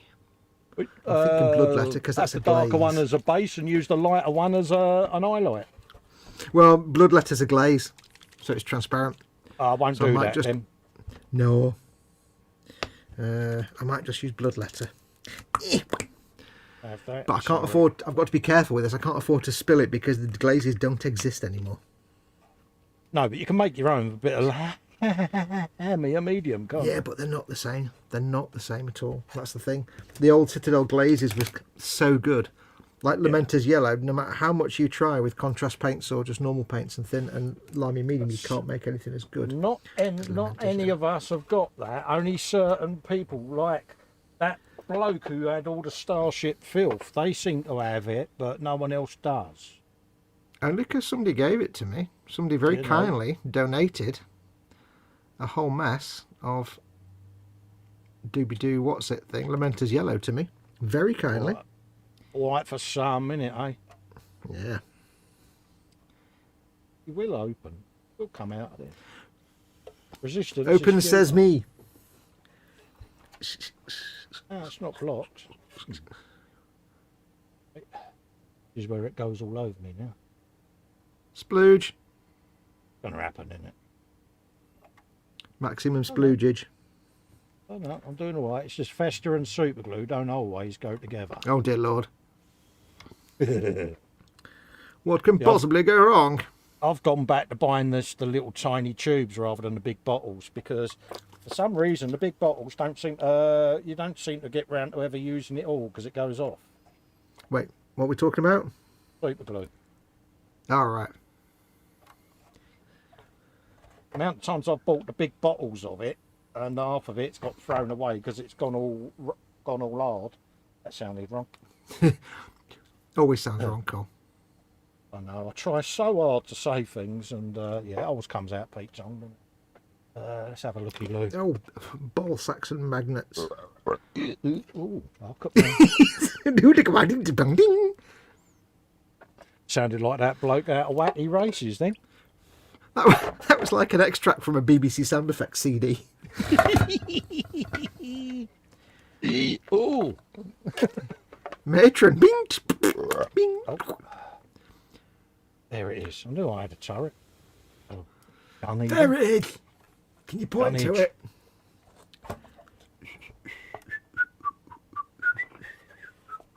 Can't whistle that. It's copyright. Shut up. Shh. That's right. Don't normally stop us. Yeah, it's not my stream. I shouldn't do that. Oh, don't worry, mate. I do worry, mate. I don't want you to end up on the street homeless. Surrounded by like stray kittens and shit. Yeah. Be there going, I was watching YouTube, you know. I've just realised I made a terrible mistake. I've got my enormous cup of tea. And caffeine is a really good thing to have for the 2 hours before you go to bed. Also, yeah. I have to do it. Oh. We're off. God, I stood up for that one though. Re-wife on aisle 5. Ooh, hello. I don't remember eating that. Ooh. Oh dear. Anyone of a nervous disposition, apologies for Fox.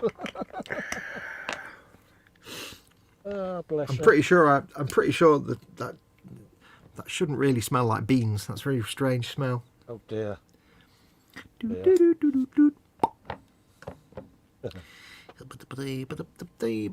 never know what colours to use on the wax seals for these damn Edward things. Leonard saying, Festa, send me those STL files. Laugh out loud. What STL files, mate? Is there any particular ones you're after? I've got millions of them, mate. So yeah, yeah.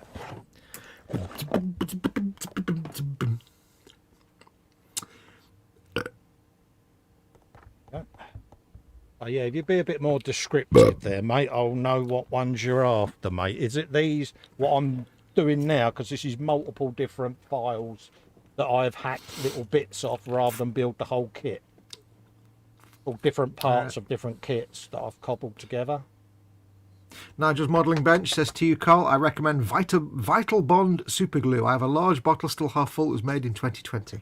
I got it off eBay a while ago. This industrial grade super glue from Everbuild.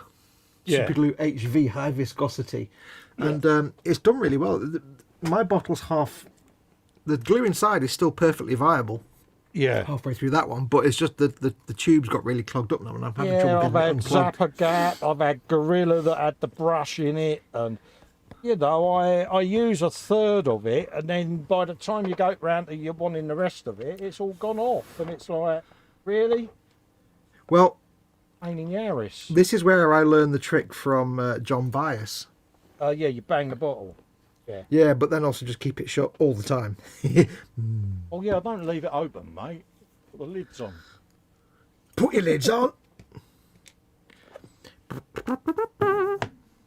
As soon as it comes out the bottle, the lid goes back on and it's done fully tight. As it is with super glue, so it is with gin. Comes out the bottle, lid goes on. Yeah. Yeah. Right, so that's them. Right. That's them, that is. We got those for that.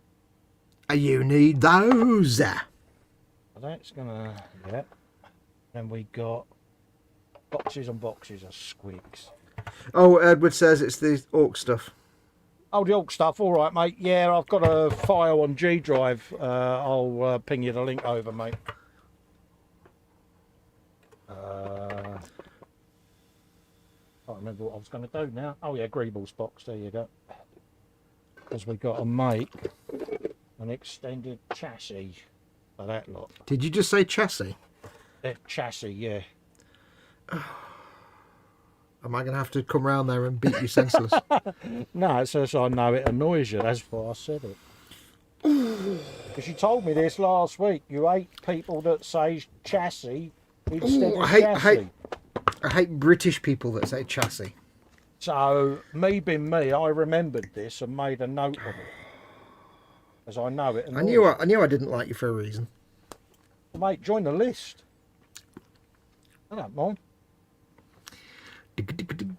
Not here to be liked. It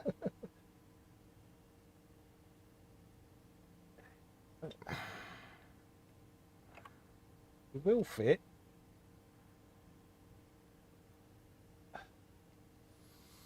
Yeah, it helps you to scrape that off cold, doesn't it? I've literally spent an hour and a half painting 12 skulls and 4 purity seals. I'm impressed with you. I'm putting the work in. I'm That's putting the effort in. good. I'm putting the effort in. But that's the irony is that I'm putting all that effort into these things that once the weathering goes on, nobody will ever see them. Yeah, but you've had fun doing it. Yeah. He says, fun? Who said this was fun? Well, you know. Artistic license. Doobie doobie doobie doobie doobie doo. Apologies It's for all being off shot, but I am a good man practice. who can't see what he's gluing together at the moment. Do do do do do do. What's on your bench now, Colin? I like him a lot, says Edward. And then he says, "Thanks, mate." What's on my bench? Yes. No. He says that's what he wants you to print. What's on your bench? Oh right, yeah, no worries, mate. Yeah, no worries, mate. I'll send it all over. Vital Bond is awesome, says Nige. Got to have a box of squigs, mate. I can't believe there is actually a box of squigs. Because I said somehow make a box of squigs, and there's actually a 3D printer of that, an STL file of it. Yeah. Awesome. Oh, you'll be amazed what's out there, mate.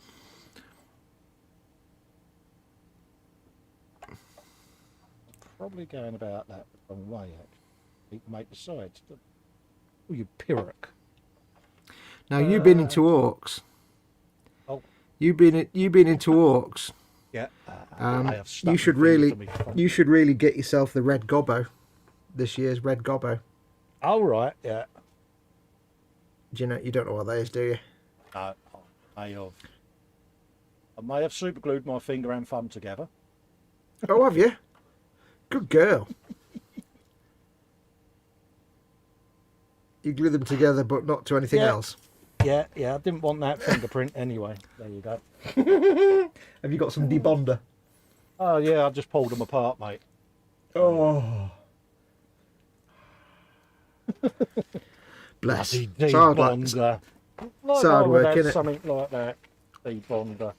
Debonder. Yes, there's it's kind of a tradition, I think, from last year, but it's a bit older than that. But there's, like you get orcs. Yeah. Who are like the main dudes, and then you get the grots, who are like the little subordinate minions. Yeah. Well, amongst the grots, there's a mythical figure called the Red Gobbo. Oh right. And he's mythically this like intelligent grot. And he does things like he tries to get all the grots to form a union to like fight back against the orcs to stop being enslaved by because they're like minions, they're like slaves. Yeah. They're treated like little minions. And what he does is he goes round at Christmas and like delivers presents. Yeah, all right. like by presents it means bombs and explosives, and but they release a kit every Christmas of the red gobbo, and this time it's the red gobbo on the back of a squig. Oh. And he's kind of like he's like a little sort of, think of him like a sort of Marxist revolutionary. Yeah. He's fighting against the oppression of the grot classes by the orcs. So he's trying to rally all the grots to his cause, but the grots are just too stupid. So he doesn't Sounds really like get they would anywhere. fit into my world then.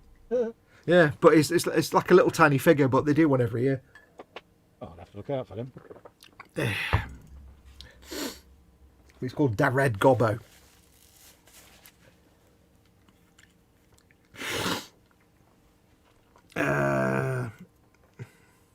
Edward says, I don't know how to order the red gobbo. I want it, but I can't figure out how to order it right now from a few days ago. I think it's on the Games Workshop website, but it might be a pre-order.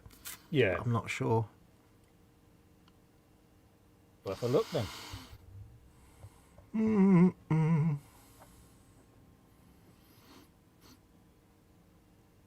He is on a squig, says, yeah, he's riding on the back of a squig, which has a name and I can't remember what it's called. I've forgotten now. I'm quite pleased with them skulls. I'm out all right, have they? Yeah, I'm quite pleased with all of it. I've not done all the details on the gold figure yet, because that'll be. This is the tricky bit, you see. What I'm going to have to do is I've got to do all the base coats. I can paint all the bone and stuff like that. Yeah. And all the scrolls and things. Then I can matte varnish it all. Yeah. Then I can do the weathering. But before I do the weathering, I can do all the gold highlights. Yeah. And all the silver highlights. So that you've got a matte model with shiny highlights for the metallics and then weathering on top, which will be matte. Because that way I can still have some shiny metallics sticking out here and there. Yeah. Because I don't want to like put the shiny metallics on after I've done the weathering, because that would look weird. But it's like highlights and little, because otherwise the gold just. I've never been keen on like painting all your metallics and then just matte varnishing over it, because then you never have any shiny stuff. But I always get hung up on the shiny bits. Yeah, it's that doing shiny though, isn't it? You know what I mean? It's just getting it right, isn't it? Well, it's not so much that. It's like, you've got like a little gold bit there, so I want it to be matte gold, but then have shiny highlights with silvers and light golds, and just to bring the shiny edges. But on a traditional model, you do it with graphite and stuff like that, and it wouldn't matter. But if somebody wants to play this on the tabletop, it's got to be a bit more durable. So yeah, we'll have a bit of longevity, innit? Yeah, I like that word. Oh, it's good, isn't it? Longevity. I have got others in the repertoire, mate. I know at least 3 things.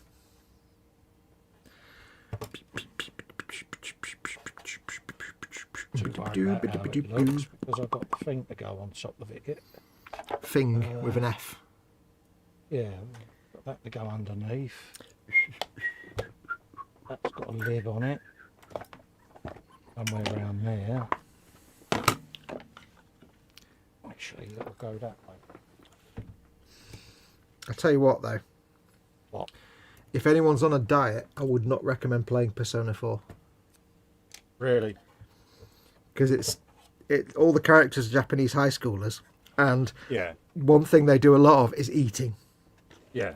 Like, they're either eating ramen at the desk, or they're at the local like Chinese diner, or they're eating steak skewers at the local steak place, or they're buying tofu. It's all food. Yeah. And they meet at the food court in the local Juness store. It's like, oh, they're always eating, and it makes, every time they're eating, it just makes you really hungry. Yeah, but anything makes us hungry, mate. Well, yeah, there is that. But it just looks like delicious. One of the things you can do, there's all these different tasks you can do in the game to build your character's statistics. Yeah. And one of them is the Rainy Day Special Beef Bowl Challenge. Yeah. The game's not about food, but one of the tasks is the Chinese. There's a Chinese diner called Aya, and on a rainy day they have the Rainy Day Special Aya Beef Bowl Challenge, Mega Beef Bowl Challenge. Yeah. And the idea is that you order the Mega Beef Bowl, and if you can finish it, it's free. Oh, right, yeah. But if you can't finish it, it's 30,000 yen, which is what, 30 quid? Yeah. Well, 30,000 yen. So you basically order it. But the idea is that as you play the game, you've got different statistics like strength, courage, diligence, knowledge, and understanding. Yeah. And for a long time when you play it, it'll just say, your knowledge and understanding are not enough to complete this beef bowl. Yeah. So like, you've been going for 10 minutes, you still haven't even seen the rice yet. And you begin to wonder if this bowl is actually a portal to the meat dimension. Oh, bloody hell. And every time you do the challenge, it's like, I sit there and I'm like, I really want beef. I just need to eat a whole mess of beef now. Just the whole game. So if you're on a diet, it's not a good game to play. No. Because you will just have permanent munchies.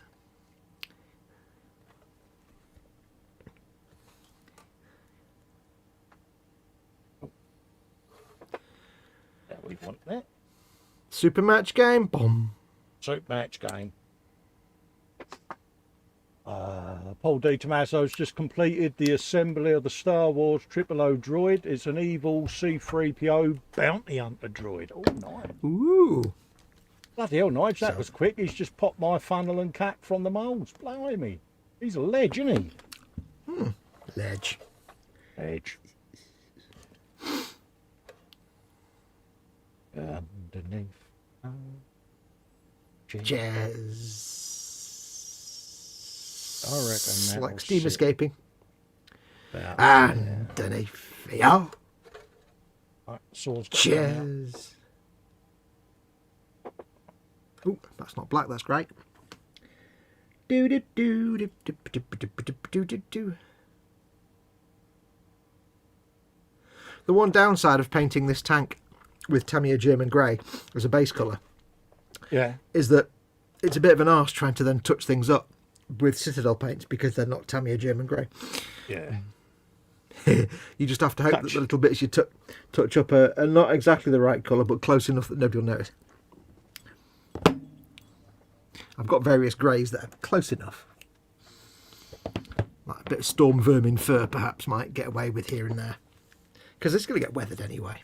Absolutely. Paul Di Tommaso, he keeps missing the question I keep asking. Yeah, you need to, if you want to catch people's attention, Paul, you need to do at Festa 67's workshop. It'll put his name in an orange box then. He says, Colin, did you check out or use any of the STA?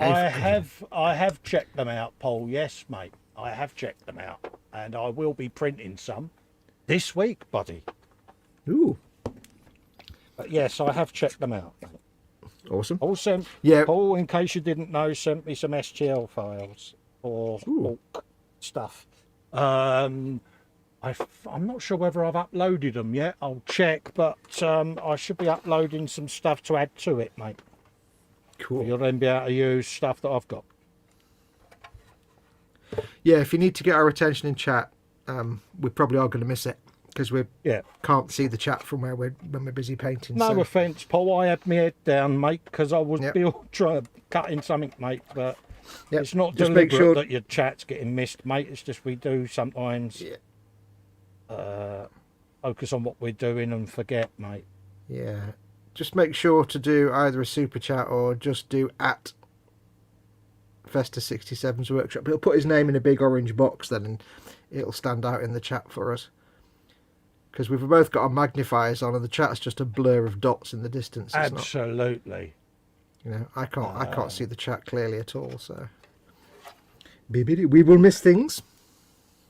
Now, if I was still a smoker, you see, every 5 minutes I'll stop and have a cigarette, and then I'd go through the chat. Yeah. But I'm not. Yes, I don't do that anymore. Out, mate. It's all right. Don't worry, mate. I don't do the smoking anymore. I ain't done that for like 3-4 years now. Yeah, 4.5 years since I've had to smoke. Gone quick. Yeah. Let's put a clamp on that one. Clamp it. Yes. See. Clamp it, you tart. Underneath here. Cheers. Cheers. Cheers. Right. Like that. That's it. There you go.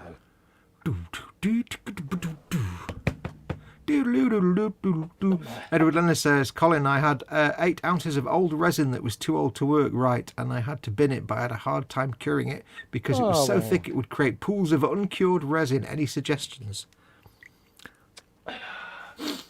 No, I mean, all my resin is kept in its original bottles, but I keep it in a dark locked cupboard, so there's no light ever gets to it or anything like that. And I literally just get the bottle out once a week and give it a good shake, mate.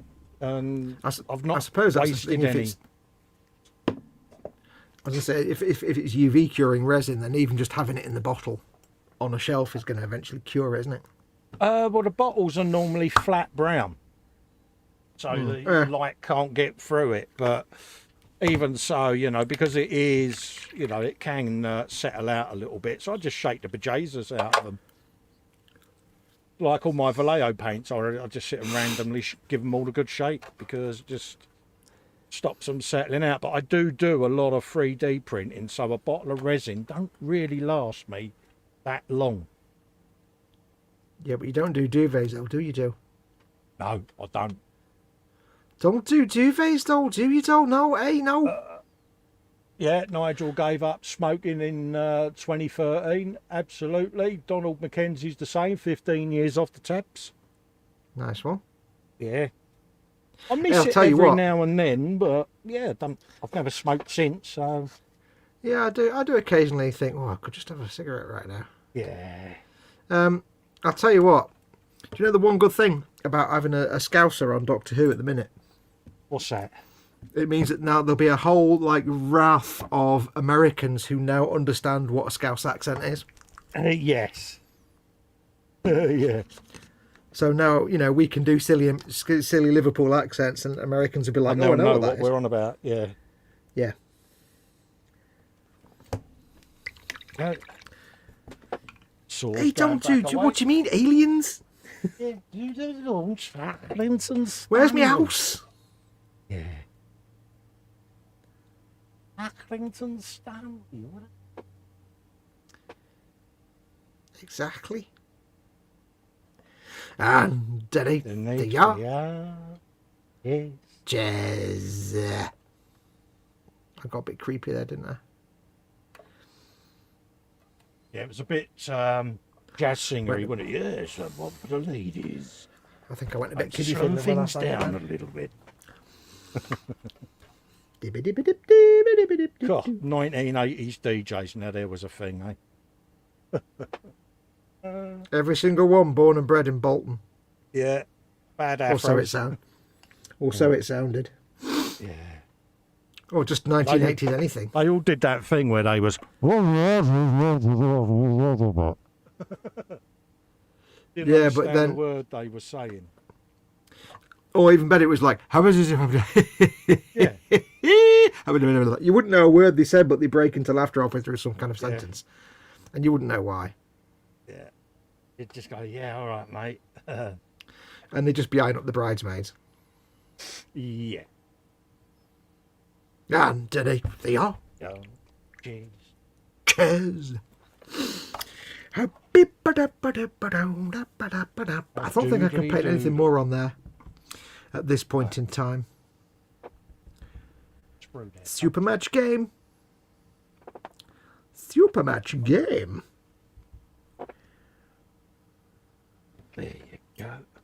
Diddly bum, diddly bum, bum, Paul Diggs, so yeah, I don't see anything to Jared Drive other than what I sent you. Mate, honestly, I can't add them at the moment, mate, because I'm live and I'm streaming, dude.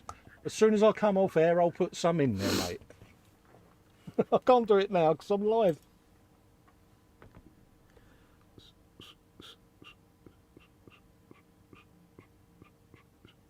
Indeed.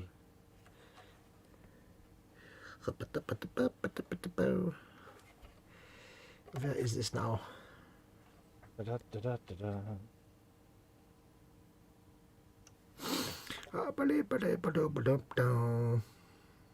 let's have a look. some files on there and be done with it.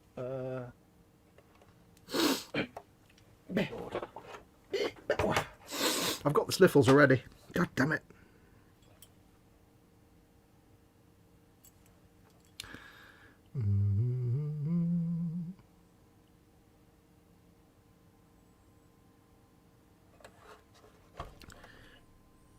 I'll have to do it. My local hospital.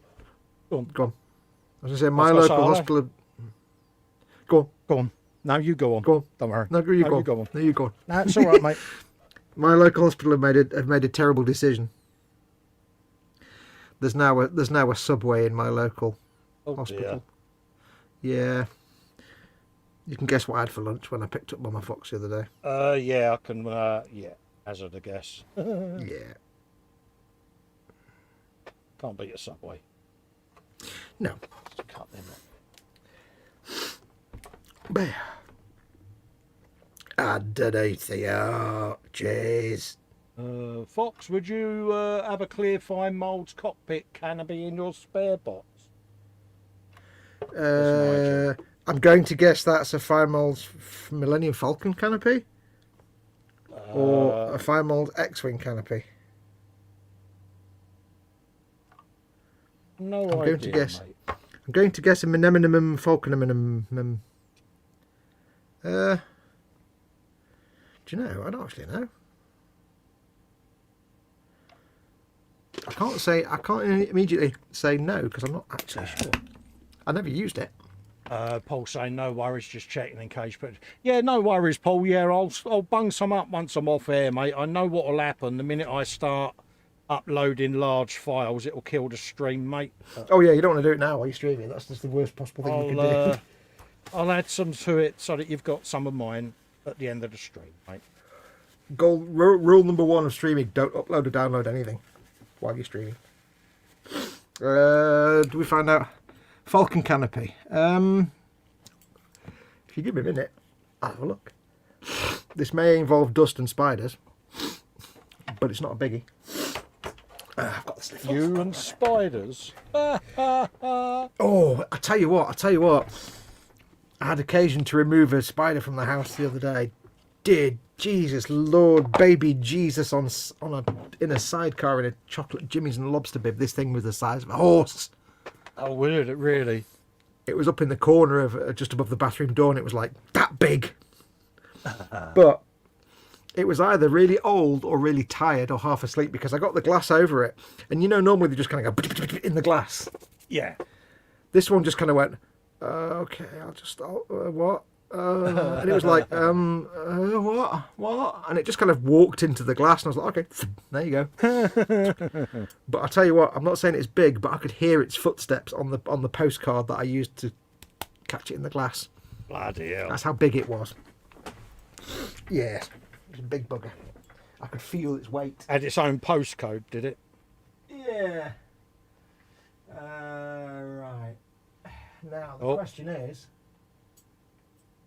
Crash bang wallet. It will happen. Yeah, the question is, where are my non-Warhammer bits? They may not actually be accessible. Hey, hello, it is about bow. That's 40k. That's 40k. Spider pig. Spider pig. Yeah. So that's going to sit. That's 40k. I'm under the bench at the minute. That's all right, mate. That's paints. I don't think I'm not going to be able to get to them at the moment. Yeah, he said it's the Falcon canopy. Yeah, canopy. I'll have to have a look tomorrow because I can't look right now. I can't pull everything out, unfortunately. Oh well, yeah. If you wake Mum up, you will get in trouble. Oh no, it's not that. It's just it'll involve taking a load of stuff out from under the desk, like my spray booth and things like that. So, give me a nudge somewhere tomorrow, whoever it was. It's Nigel. Send me a message or put a thing in the boom hook with me atted in it or something. And I'll have a look. We are a mind of a useless greebles, us lot. We do have stuff laying around. Yeah, I don't think I've got one, but I might have one. Although I have to say, if you're building the Fine Mods Millennium Falcon, the last thing you want to do is actually use the clear canopy part. Oh right, why is that? Because why would you want to build it? Why would you want to use the clear parts in the canopy? That's just nonsense. You are talking to a non-Star Wars person here. Don't forget. Well, the studio model didn't have didn't have a canopy in it. Oh, didn't it? No, there was no glass in the cockpit because otherwise the studio lights would reflect off the clear piece. Ah, right. I think there was. I think they eventually used one. I don't think the X-wings had a canopy in either of the original ones until like Empire, and I think they changed the way they did things. But I think the 5-foot Falcon didn't have any clear plastic in it. But I've never used the clear part anyway. I always just use the frame. Oh, he wants to use the clear canopy to avoid dust. Well, you can actually. I can't remember well enough, but I think you can leave the cockpit removable in the Fine Mods Falcon. Yeah. I think you can just slot it into place. I can't quite remember fully. I've built so many Falcons. So I think you can probably still move it so you can pop the cover off or pop the canopy out of the whole nose end, I think. Yeah. I think. If that's the case, you just need to pop it out and dust it. But yes, I've got the E-Models Falcons sat downstairs gathering dust quite nicely. Yeah. One of those. I will build that for you shortly, and then yeah. Yeah, I don't know how I'm going to get have good reasons. Yeah, well, hey, as did the rest of the world. But I don't know how I'm going to get the dust out of the canopy for that. Timber says, I built mine with the clear canopy and it does look naff. It's because it just doesn't look right with a clear plastic canopy. Because inevitably on any kit, the plastic's going to be too thick anyway. Yeah. If you had the skill to make your own plastic canopy piece out of really thin, clear, plastic, it might be good, but no, I've never put a clear piece in mine. It just never looks right. Right, I'm not happy with that. Just tweak that a little bit, I think. A little bit of tweakage required. Tweakage required, is it? Yes, I tried doing a little bit of OS, a little bit of glow from the ocular implant on the skull, but it just didn't really work. Didn't look right. No, I don't really know how to fix it, but I'll try. A thin glaze, that's better. A thin glaze of white just to push it back a little bit.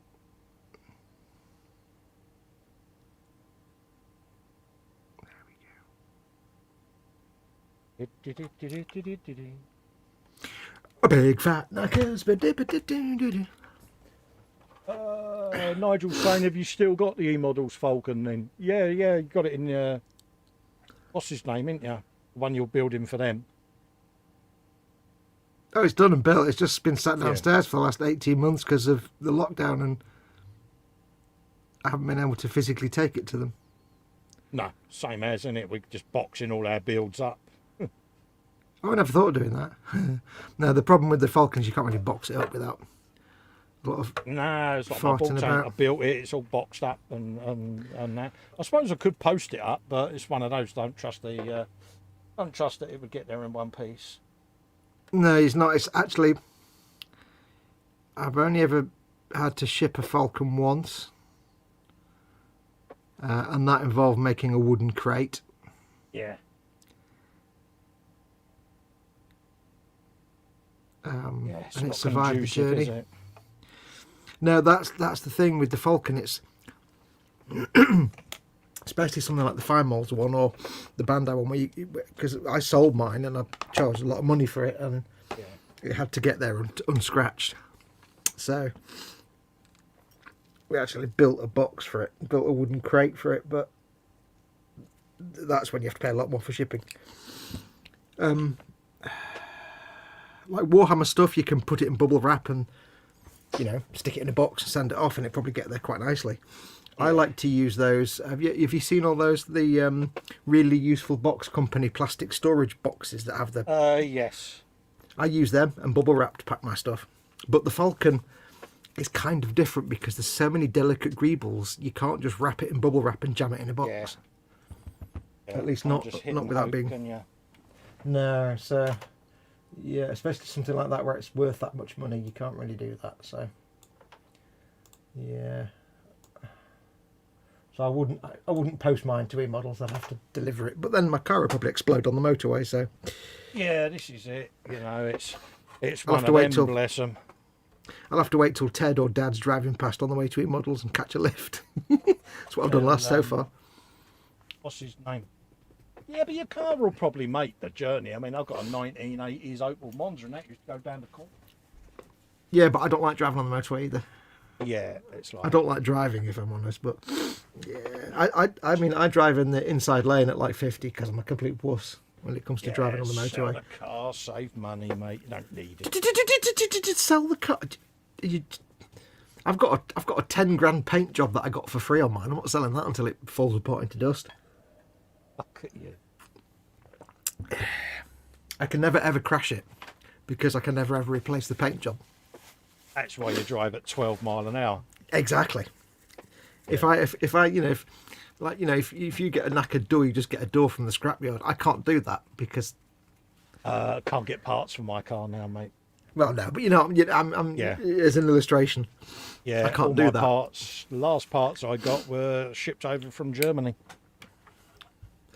No, but I mean, for mine, I'm pretty sure mine's the only one in the world that actually has a shark mouth halfway down the door. So Yeah. I can't actually replace any of the parts, and there's no way for me to repaint it. So. I think I might. There's no point at all, actually. Oh dear. Oh dear. Well, I was going to do a little bit of Agrax Earthshade on this big round metal doohickey here, give it an oily look, but it's going to get covered in dirt and dust anyway. Yeah, but at least you get to get the Agrax Earthshade out, didn't you? Yeah, that's true. I made a schoolboy error today. I actually licked the brush when it had Agrax on it. Oh, you did. I did. Right. I know, you think I knew what I was doing or something, but Every time I think you're going to learn your lesson, you don't. I don't. I don't learn my lesson. I know my place. Oh, actually, here's an idea. Oh, there's an idea. Oh, that's a very nice idea. Hang on. Let me try this first. I'm going to try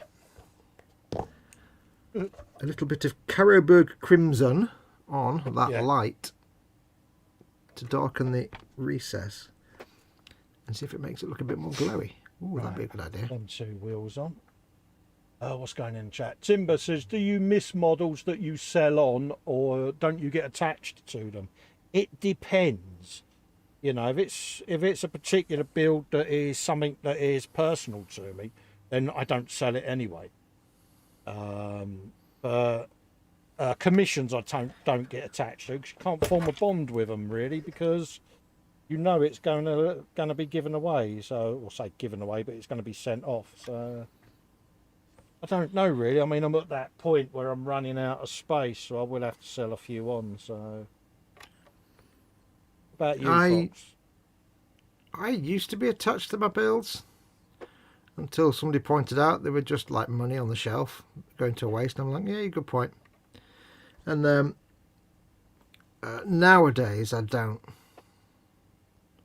As soon as I've finished a build for most of my builds, as soon as I've finished about it, I've forgotten about it.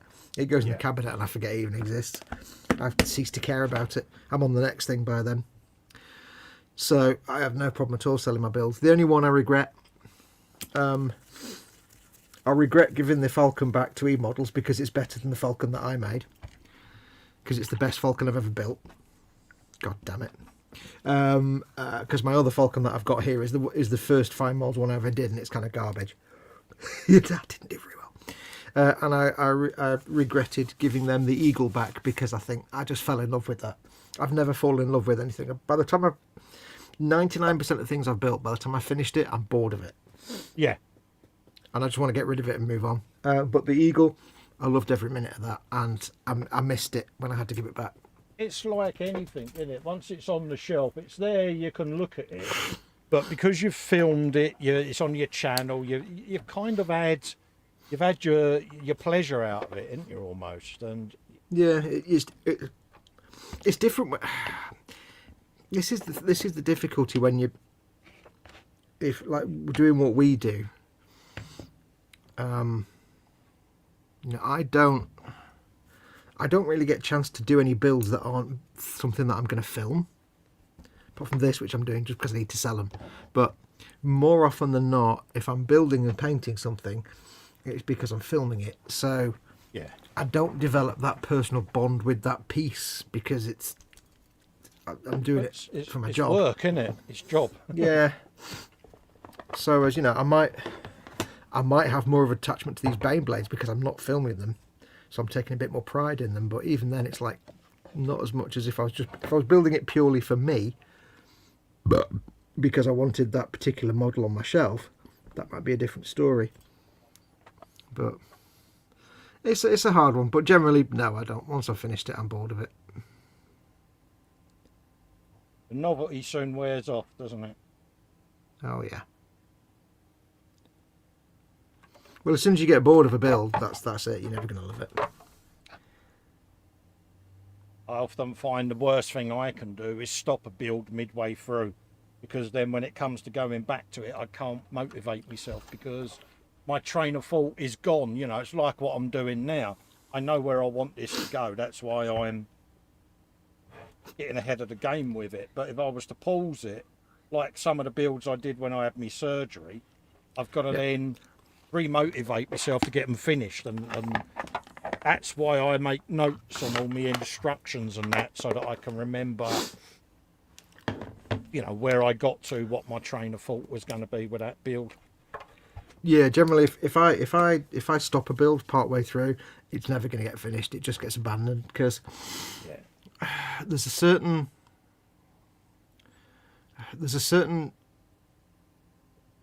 zeitgeist that you have when you're in the middle of a build. You see it in a certain way, your thoughts are in a certain place, you've got the habits in a certain set, you know, you're in a certain mindset, you're thinking of what you've done, what you've achieved, what you know you need to do yet, where you're up to and what's left to do. And you're thinking about that build. If you then put that away and go and do other things and then come back, you can't recapture that. No. You can't get back into that zeitgeist that you had when you were doing it. It's gone. And to me, that's like, well, there's no point. I can't start a project hard because then you start from scratch, but you can't really start hard. It's like having a model that someone else has half painted. Yeah. You don't remember where you were, what your plans were, what the idea was. You probably won't look at it the same. You'll look at it with like 6 months of time past. You'll be like, well, that's shit, and I don't like that, and I made a right mess of that, and that could be better. And why did I paint that bit there? So, you know, you'll have various reasons why you've done things certain ways, and you'll have forgotten all that. So it's a bit like buying a half-painted model off eBay. You wouldn't know where to. So yeah, if I stop painting something, it's never going to get finished. So, I mean, I've got things that are built and not primed, or built and primed, and that's as far as I've got. I don't mind that because there's nothing invested in it. Then I've not got any thought processes. But if I stopped these now and came back in 6 months, I'd be like, forget it. It wouldn't work. I know exactly what I want to do with them. I've got Insane Blade there. It's been sat on the shelf there for a few months, but I kind of know in my mind that's why I base coated it and did a bit of pre-shading on it, and then I knew I could park it and come back to it when I felt more confident. And I'm glad I've done it with that build, if I'm honest. Well, yeah, but by just base coating it and leaving it at that, you've not invested too much in the actual painting side of it. Yeah, that's right. I mean, the difference is you've done all the construction, so you've been through that entire thought process. Yeah. Sorry, mate. You've got to wake the missus up. Yeah. So I just didn't want it to play too long in case. Well, yeah. You know, so you've done the building part, and that whole thought process is finished now. So it doesn't matter if you stop that because you don't have to go back to it. But you've only done the base coating, and that's fine. Yeah, that's right. Whereas, you know, I've got to the point of doing little detail parts, and I've got things in play that I know I can paint now because of the next thing I'm going to do further down the line. And I've got a delicate balance of what I need to do in terms of details and weathering, and I've got to do this bit now and then some weathering and then some shiny stuff. And so I've got the whole plan in my mind. But if I stopped and came back in 6 months, I wouldn't know what the hell I was up to. I'd be like, I don't know why I did that, or why have I painted that bit, or, you know. Yeah, why is that there? Why did I do it that way? And Yeah. And, you know, I probably just wouldn't. It's about, you know, it's hard to put it into words, but when you work, for me at least, when I'm working on something, my entire mind is focused on that thing. Obviously, my mind's focused on other things in real life as well, but in terms of my creative mind, my mind's focused on this, not on a different kit. So my thought process are in a certain place, and there's a certain shape to it, and you kind of, to me at least, I have like this little bubble. oh, he's gone again. Note to self, don't pick up glue because Fox will drop out. Is he back? Yeah, he's back. Oh, there you go. Hello, Jack. There you go, mate. Yeah, sorry, you put mate. me in and I put me in as well. I know. Let me just, I've got to adjust my camera again. Buh. Buh. Buh.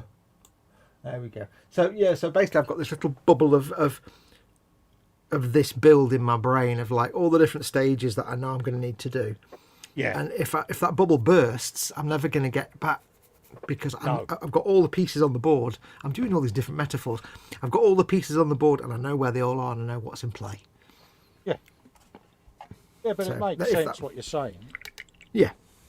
I just explained it 15 times in different ways each time. It was really kind of confusing. Yeah, but that's you. That's what you do. That's what makes it funny. Yeah, I'd be more tempted to, if that happened, just strip it and start again.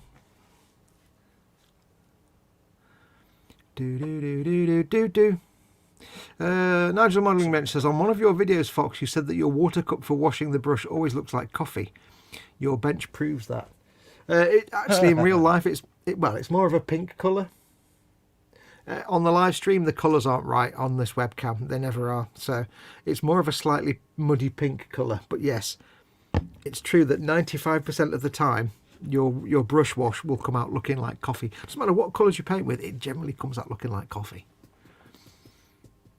RW Hobbies is in and says, hey guys, wasn't expecting to see you still up. Hello, mate. How you doing? How you doing, mate? Paul de Tomas is going to switch over to the TV in the living room. Die Lebensraum. Big giant finger. Oh, big giant finger. I'm just going to mute me mic a sec because I'm going to just ring the missus. He's going to do a massive, dirty, great big fart is what he's going to do. How did you guess? Edward Leonard says, I just wanted to let you know that I still have both testicles because I mentioned the USC Lego AT-AT, but I was quick and moved like a ninja and she missed, but I won't be mentioning it again. Yes. That AT-AT looks phenomenal. It's 800 and something pounds. 800 and something dollars is about 740 quid. All right then. See you in a minute. That's not cheap. Hey. I did treat myself many years ago to the UCS Superstar Destroyer. Which was at the... Hello, morning Vicar. Which was at the time for 499 quid. Timber says, that's really interesting. My builds are a side hobby and I just feel connected to them like a painting or something. Well, that's the thing. If I was just building these for myself, I'm sure you're the same, Colin. If you're doing these just for yourself, yeah, you would feel attached to them, because, you know, if I was just building this for me and I wasn't going to either sell them or film them, I wouldn't have any pressure on me to do it in a certain way. Yeah, it's and I'd just one do of it for fun. those, isn't it? I mean, we've all got favourite builds, haven't we, that we've done that even you probably have still got some there that under no circumstances would you part with, you know, whereas others you don't have that feeling for, do you? The only ones I wouldn't sell are a couple of things that I did when I was like 18. Yes, yeah. One of them is a Tamiya 135th Willys Jeep, which I did when I was 16. Yeah. And one of them is somebody did some German Wehrmacht soldiers recently. I think they did the canteen, the field kitchen. Yeah. and it was in your group, and one of the pictures was like 2 German soldiers. One stood there with a canteen with his spoon, Yes, yeah, I know. and the one with yeah. his loaf, one with a loaf in his arm. Yeah. I've got those 2, and I painted them when I was 13, and I've still got them downstairs. Yeah. And I actually put little straps on the helmets because in those days I could see enough to do little bits of like plastic cards. Yeah. So I put some plastic card straps on the helmets. Can't do that now. I wouldn't sell them, but other than that, I don't. The majority of stuff, if I'm filming it, I don't really care. I mean, I care about when I'm doing it, but once I've done it, I've moved on to the next thing. I've developed that more recently. That now that space is becoming a thing, it's like, yeah, some of these I could sell now because Yeah. But what I tend to do is if friends or family come round, and obviously they want to come and see Festa Towers, they'll see something, they go, cool, I like that, I'll go take it with you then. You know, so that's kind of my way of emptying the shelves a bit. Take it with you as they walk out with 300 quid worth of plastic. Ah! Yeah, you know, but to me it's not, I don't look at it like you do. You're mercenary with that, aren't you? Well, you see a monetary value in every kit, whereas I don't, because I'm not like you, am I really? I don't sell a lot of kits, whereas you do. Well, that's the thing. It's not that I look at kits now as money, but I mean, this is my job, so I suppose I do. Yeah. Yes. But there's still kits that I don't look at that in that way. But it's a long time since I've made a kit just because I wanted to make it. Yeah. So I haven't really developed that. It's like that's why I haven't done, well, for a number of different reasons. Yeah. I haven't done the Space Battleship Yamato. One of the reasons is I really wanted to build it. Yes. And I'm not keen to it just to become a thing that I film for a video build series, because then I'll lose that love for it and it'll just become another thing that I want to get rid of. Yeah, that's what I was saying to you before. Kits like that are the kits I covet because of that reason. You know that you passionately want to build it, but I wouldn't film the build. I would want it to be a private build because it's for me. Yeah, but the thing is, for me, I do want to film it. Yeah. Because it, from a mercenary point of view, I mean, from two different points of view. One is people have asked me to film building it, and they want to know how I'm going to do it. But also, I want to build it because it will get traffic, and I need that because it's my job. Yeah. So I have to be a bit mercenary because I have to think. Yeah. But I will be honest, and it's not like I'll think to myself, I must build this kit because it will get me views. Because I still don't. If there's a kit I don't want to build, I'm not going to build it, even if it's the most popular kit in the world. I'm like, I don't really care about that. I'm not going to build it if I don't want to build it.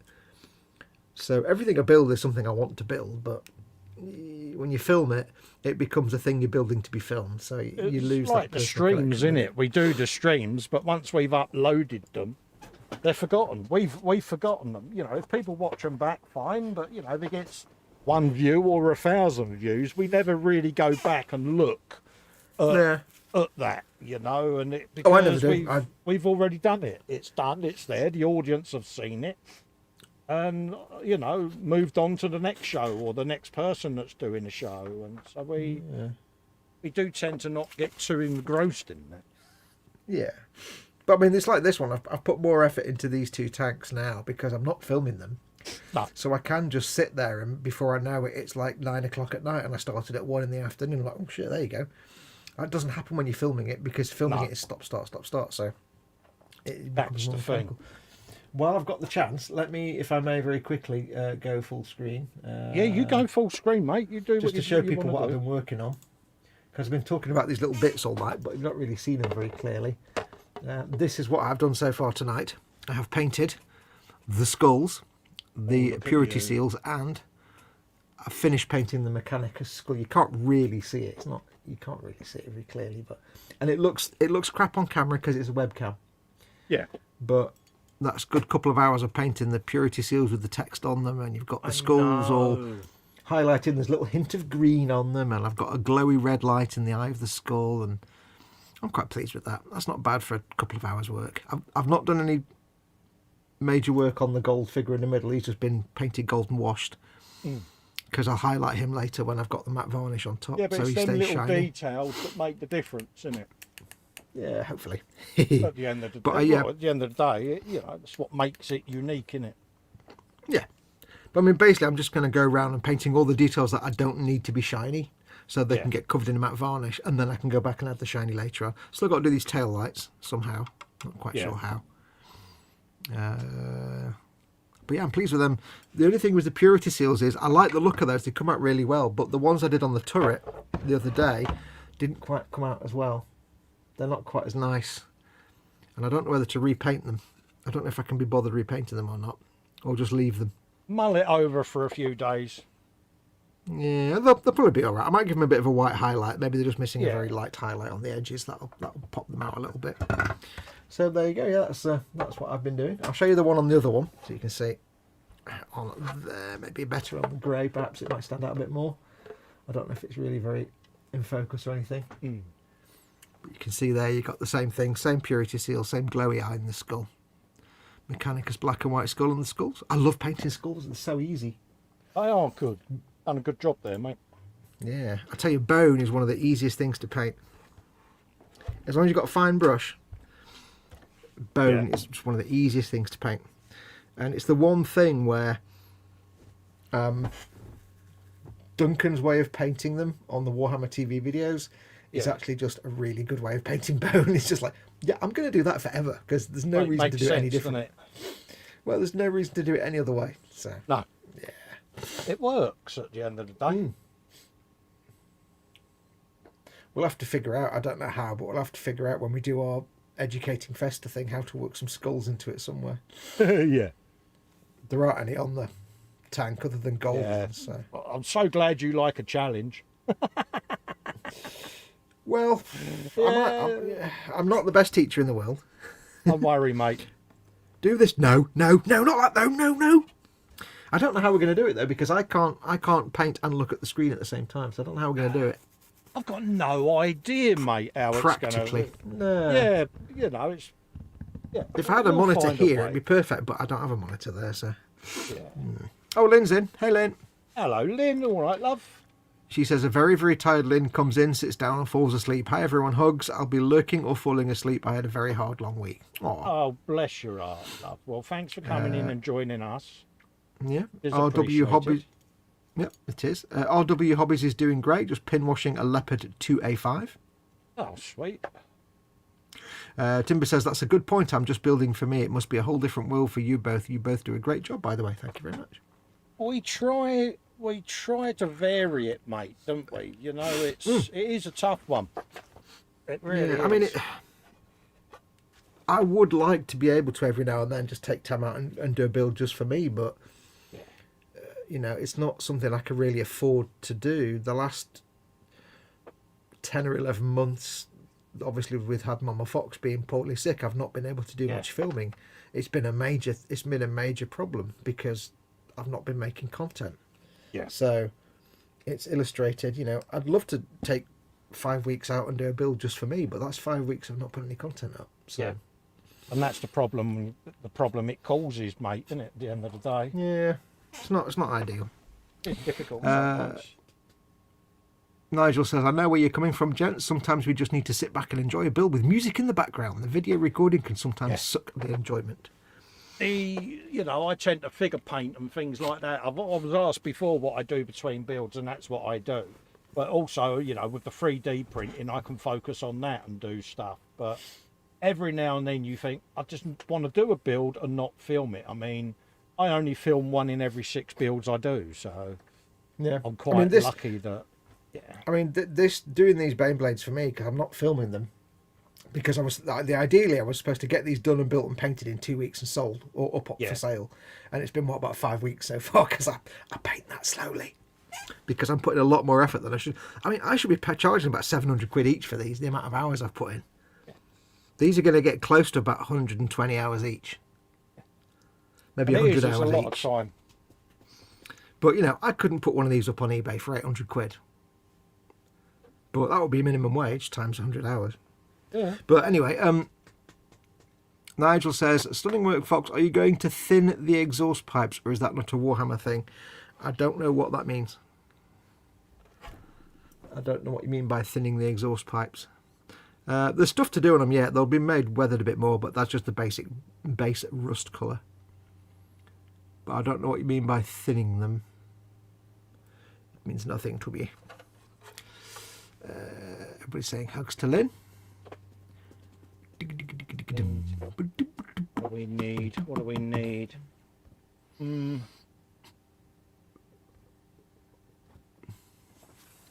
Are you assembling or dry fitting? I'm assembling to a degree, and then I'm contemplating where the turrets are going to go because I want to make a swivel for it. And yeah, Swivel.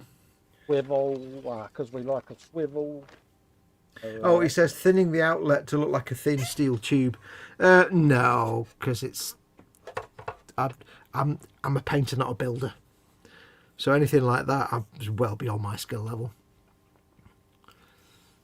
Warhammer, innit? You just snap it on there, didn't you? But apart from that, there's no such thing as thin in the Warhammer universe. Everything's thick and chunky anyway. Well, this is it. It is. That's why There I'm is- not too. Go on. I was going to say there's no such thing as thin, delicate metals. Everything's like a foot thick. Yeah. But no, it's I could do because there's probably a little bit of leeway to, but it's too late now. I've been painting them anyway. But yeah. I see. No, I'll leave them as they are. Because the more work I do, the more I have to charge for the finished thing. And like I say, the downside of this is unless you're famous, you can't charge what a model is really worth. Like I say, this is, if I put 100 hours of work into this, then to claim minimum wage, I'd be looking at about 890 quid, about 900 quid. I can't charge 900 quid for a Bane blade. Yeah. So theoretically, when I sell this, I'll be earning far less than somebody flipping burgers at McDonald's. Absolutely. This is the thing that often throws people. They think the minute you say you've done commissions or you've sold kits, that you're making an absolute bomb, but you're not. You're working for less than minimum wage. Yeah, Have you it ever would be had nice. have you ever had it where someone asks you for a quote for a build, you give them the quote, and you almost can hear their chin hit the floor? Oh yeah. How much is it for? Somebody asked me once, how much is it for Millennium Falcon? I said that'll be about 800 quid. They went, oh, I was thinking like maybe 100 quid. I went, well, for a start, the kit's 300 quid. Yeah. You're looking at 100 hours work at least. Yeah. Oh, can't afford that. Bye. Or you get the people that say, how much for this particular model? That'll be £300. But the kit's only worth £20. You're not paying for the kit, you're paying for the 100 hours I put into it. Yeah. Or the 50 hours or whatever it is, Well, So that's the trade-off, I could put hundreds of hours into each of these tanks, but I'm not going to get that money back. And my plan was to get these done in 2 weeks, but I've put far much more time into these than I should have done. Yeah, but the trouble is you've also got the dilemma where, because you're trying to maintain your reputation and as a painter and as a skilled painter, you can't afford to do substandard work, can you? Because it's got your name on it. So you're kind of in an awkward spot. Yeah, it's a trade-off you've got to live with. Unless I was a YouTube celeb of some sort, like I'm pretty sure, for example, Duncan Rhodes could easily charge double minimum wage per hour for the work he does, and he'd sell it because it's Duncan Rhodes. Yeah. I was amazed the other day. One thing that doesn't give me hope is, I won't mention any names, but I did see a YouTube painter, let's say. Yeah, be careful. Store. I'm not going to say where the store was, but their store that had a lot of their builds for sale. Yeah. Was very full of lots and lots of builds that are like, wow, that was on his channel 3 years ago. Yes. That was on his channel 2 years ago. That was on his channel a year and a half ago. Yeah. And it's like, have they not sold any of them? No, that's right. Yeah. And it's somebody who's reasonably well known. It's like, wow. So there's no guarantees. But also take into account we have had the Velociraptor and the money just isn't there. Mm-hmm. Yep. I mean, there's always somebody who there's always a market for whatever you're selling. There's always somebody that will buy it because it's either somebody who wants something that looks nice and can't paint it themselves, or it's somebody who just collects art. And let's be honest, this is art. It's no different to an oil painting on a canvas. It's a painting on a 3-dimensional surface. So Yeah, yeah, yeah. there's always somebody who will appreciate whatever you put up. It is to one any of specific those, level, isn't so. it? It is a difficult subject at the end of the day. Yeah. The whole commissions and all of that lot. It is a minefield. I mean, I've had a few builders that are recent YouTubers that, you know, oh, I'd like to start doing commission work, and it sounds great, but it can turn into a complete and utter nightmare. Oh, I'll never do commission work again. It's just not worth the stress and hassle. You know. The worst thing you can do is commission work, trust me. When people say to me, what's the best advice you can give to do commission work? I say, don't do commission work. Yeah, politely decline. No, I mean, when people say to me, I want to start doing commission work, what advice have you got? My advice is don't do commission work. Yeah. You know, I mean, I done the death race for James because it was a subject that really appealed to me, you know? Yeah. And stimulated me. And also, James is a good mate, so I've got no qualms on that front. But other than that, no, I wouldn't do any, because it takes too much away from your own bench time, and nowadays it's just not worth it. It's not worth the hassle. It's not worth the stress. It's not worth building something you don't want to build or painting something you don't want to paint, having to fight through that. Yeah. It's not worth, if you break the model while you're painting it and building it, you have to buy the model again and start from scratch because you're on a commission. I've done that. I've known a couple of people done that. Yeah, it's not worth that you send the model off to them and, oh, look, it never turned up, and they take the money back and suddenly you've got no model and no money. Yeah.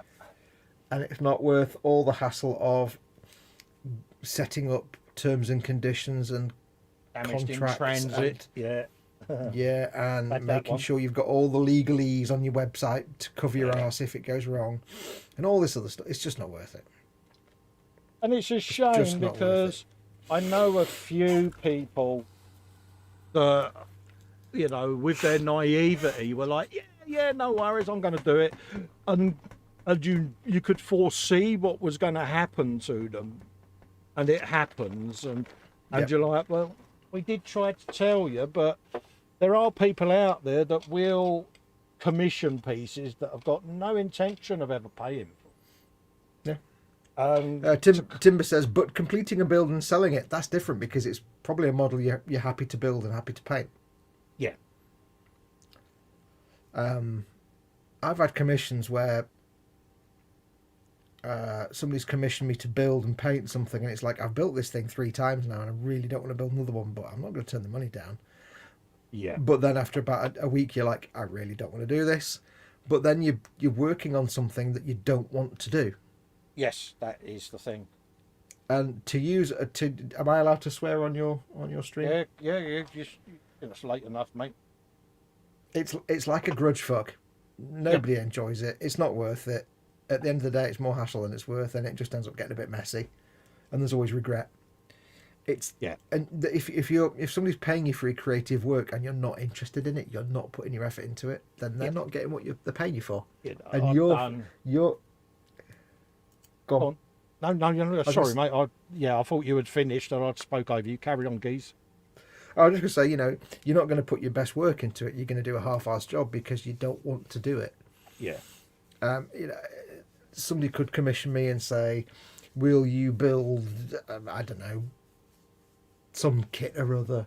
Will you do me a Revell Star Trek kit? And I'd be like, oh dear God, no. Yeah. I wouldn't want to build it. I wouldn't have any design. And then you've got the problem of like packing it and shipping it, and it's not worth it. It's not worth it. Because unless you can actually quote someone minimum wage times hours at least and get them to agree to it, it's not worth it. If you're doing a commission and it's something you've built 15 times, you don't want to build it again, and you're not even getting minimum wage for it, forget it. Yeah, I had that. I mean, imagine if I was building this Beyblade on a commission. Yeah. And I put 100 hours into it, and then I dropped it on the floor and rolled my chair over it. Yeah. I'd have to buy a new kit out of my own pocket and then start again. Another 100 hours because I'd have to. Otherwise, I'd have to absolutely. cancel the commission, and you'd have a pissed off customer who didn't get a model at the end of it. Absolutely. So, yeah, it's not worth it. I was commissioned to do a heavy arms, and I built the whole model, finished it, yeah. and dropped the little standing pilot figure, that big, on the Yeah. floor and rolled my chair over it. I Yeah. had to spend 50 quid buying the kit again just for that Just to one get in. tiny little figure. Yeah. Yeah. So it's not worth it. But building something and then selling it, that's fine because you've built something. I've either built it to film it or I built it because I wanted to build it. Yeah. That's fine. That's something I wanted to build. It's like I never want to build another Revell U-boat again. I've built 3 now. I don't want to do it again. I got the I don't want to same build after them. the buses and the cat build. It's like, oh, we saw this video on your channel. Would you build me one? I'd be tempted to say I never want to do a Millennium Falcon again, but the Millennium Falcon's kind of a really easy paint job. It's not that hard. It's basically base coat, highlighting, and then some oil paint weathering. It's not. Yeah, not that you've said hard. that to me before about that the Falcon paint job isn't as hard as what it appears to be. Yeah, you do get a bit of bang for your buck out of that one. So it's not that bad, but it's just the shipping it. Money wasn't an object. 2 kits would be the Eagle that you've done and Battleship your motor. But Yep. but I would do them, but I would do them for me. But I'm at that stage now where both of them are quite large kits, and it is, where the hell would I put them when they're built? Yeah. So Well, that's what stops me getting them. the Space Battles of Yamato, I can tell you, is exactly 666 millimeters long. Good stat. I only know because it's 666. Richard Pezol says, and then have them pay at least half up front before you start building it. Yeah. I had a whole load of terms and conditions on my website. I was things like, I want a deposit that's non-refundable. Yeah. You have to have, I had to figure out a returns policy that was in line with the law in this country as a small business, and I had to research into what the returns and what the legal ramifications are for one-off creative works of art, which is a bit different if I'm selling something. So you have to get a lot into all the legalese. But yeah, I had deposits and things like that. You've got to cover yourself though, haven't you? This is the problem. Yeah. That's what a lot of people don't realise. Yeah, I mean, I had one where I said to him, right, it's going to cost you 400 quid for whatever it was I was building. I want a 250 quid deposit, non-refundable. Yeah. Why? I said, because if I do this for you in this specific colour scheme that nobody else in the world is going to want, and you decide not to buy it, I've now got a model that nobody's going to want to buy. Yeah, yeah. So at least if I can recover some money back, and it also means you're less likely to pull out of it at the last minute. Yeah, exactly. And then you pulled out of it at the last minute anyway. Yeah, but you've got to cover yourself, haven't you? Timber says, I try to place my models in a homemade box frame so it can be used as a proper display piece. It just seems better than just sat on the shelf. I just wonder if that might be a way to diversify and sell. You are doing what... I've forgotten his name. Who's that model maker that used to do all the Tamiya catalogues? I forgot his name. Yeah. American guy in the 70s and 80s. Yeah. Oh. Oh, anyway, he's one of the most well-known 70s and 80s model makers. He used to do that, make little dioramas in a box frame. He's the well-known one that we can't remember. Yeah, I've forgotten his name. Anyway, Shepherd Payne. That's it. That's it. He used to do little box diorama things. One thing I've learned is I don't do dioramas if I'm going to sell it because they're a nightmare to ship. Yeah. Anything that's going to break, it'll be the dio. Yeah, I try to make models that don't have lots of sticky up bits because they're a nightmare to pack. Yeah. So when I did George's big Cesabe, the diorama for that is basically flat. Yeah. With a figure attached to the base, but I can put a little tube over him to keep him safe. But Was a stunning build. if you do a big complex diorama with trees and bushes and all this, how the hell are you going to pack that? Yeah. So I figured with the Warhammer stuff, it's kind of easy to pack, and the beauty of Warhammer is you can do a complicated paint job or a basic paint job, and somebody can buy it for tabletop. So Yeah, exactly. yeah, dioramas are just a nightmare to pack. It's like I've got to figure out.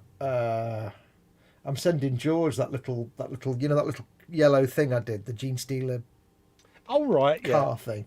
Yeah. I put a big aerial on that with a load of cables off it, and I'm like, how the hell am I going to pack that now? I don't know. Oh, you can't pop it off and have it mag mounted then, no? No, it's that's the aerial glued on the back, and then Yeah. and I put some like easy line wire. It's like, how am I going to? Yeah. It's one of those you think, why did I do that? But that's why I've got all the aerials on these Bane blades magnetised. Yeah. Although, having said that, on this turret, that gun's already snapped off once. Oh, right, That big yeah. heavy stubber, and on this turret, it's a resin stubber, so that's primed to be snapped off. So I've got to somehow package them so they don't break. Yeah, the last So it's thing you not want is completely- that all Yeah, Snap not completely off, innit? stress free. Yeah, not completely the- stress free. Yeah, the bottom lip will be out. Nigel says, I would love to see your Yamato build, Fox. Yes, I'd Yeah. love to do my Yamato build. One of the other reasons I've not done it is I've got nowhere to put it when I've done it.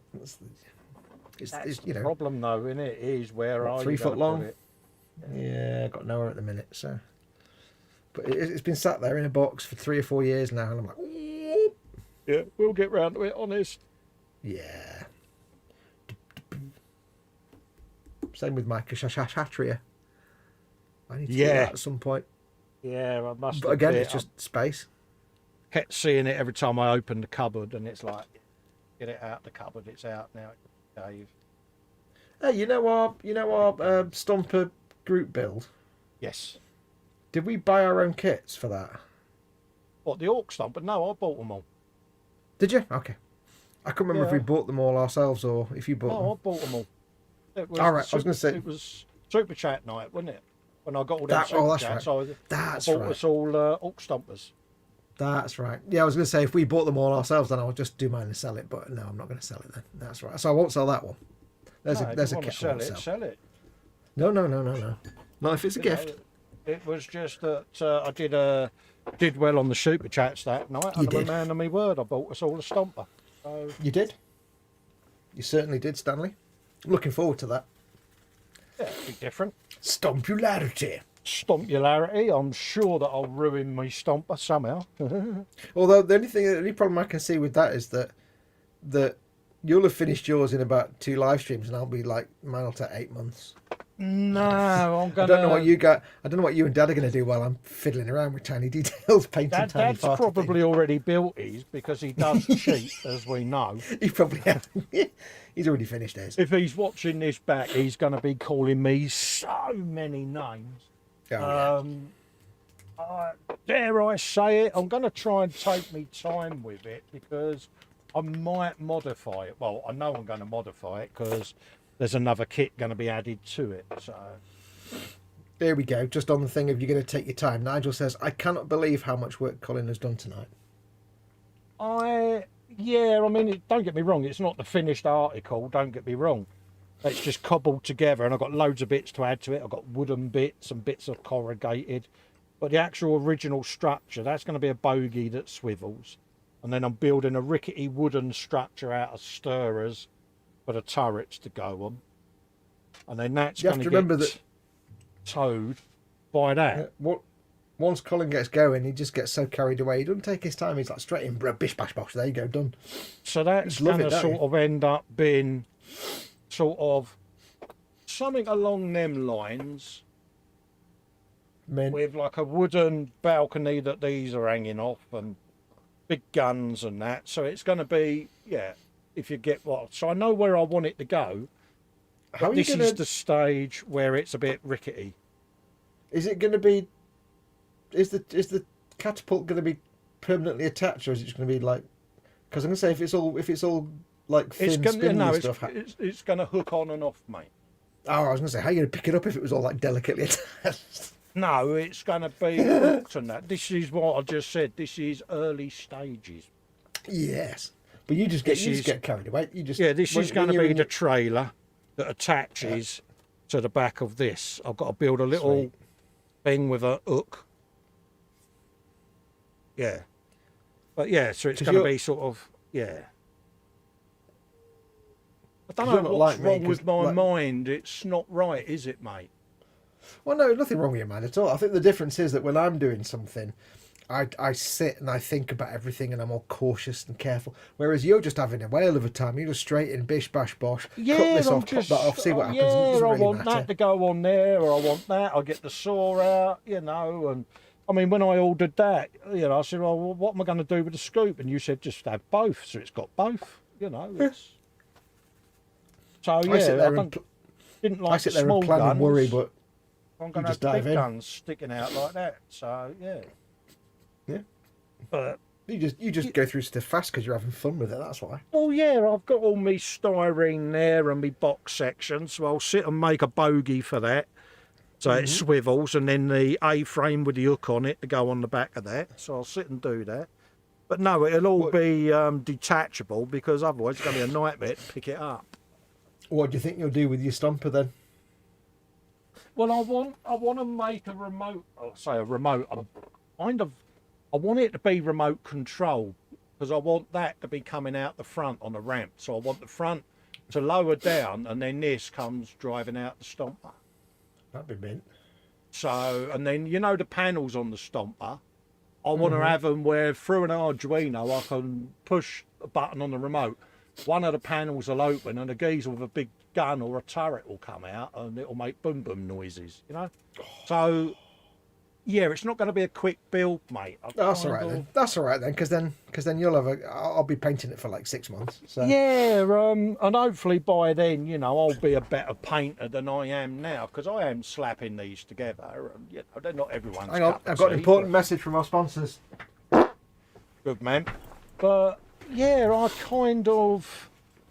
I know where I want this one to go. The Orc Stomper, I've just got this childlike wanting to see loads of bits open, close, bit like an advent calendar. Every flap open. That sounds wrong, but you know what I mean. It'll open. There'll be like a grot or whatever, or a squig will come out, and you know something will just happen. I don't know what. Festa's advent calendar. Yeah, it's Orc just in Stomper me. advent calendar.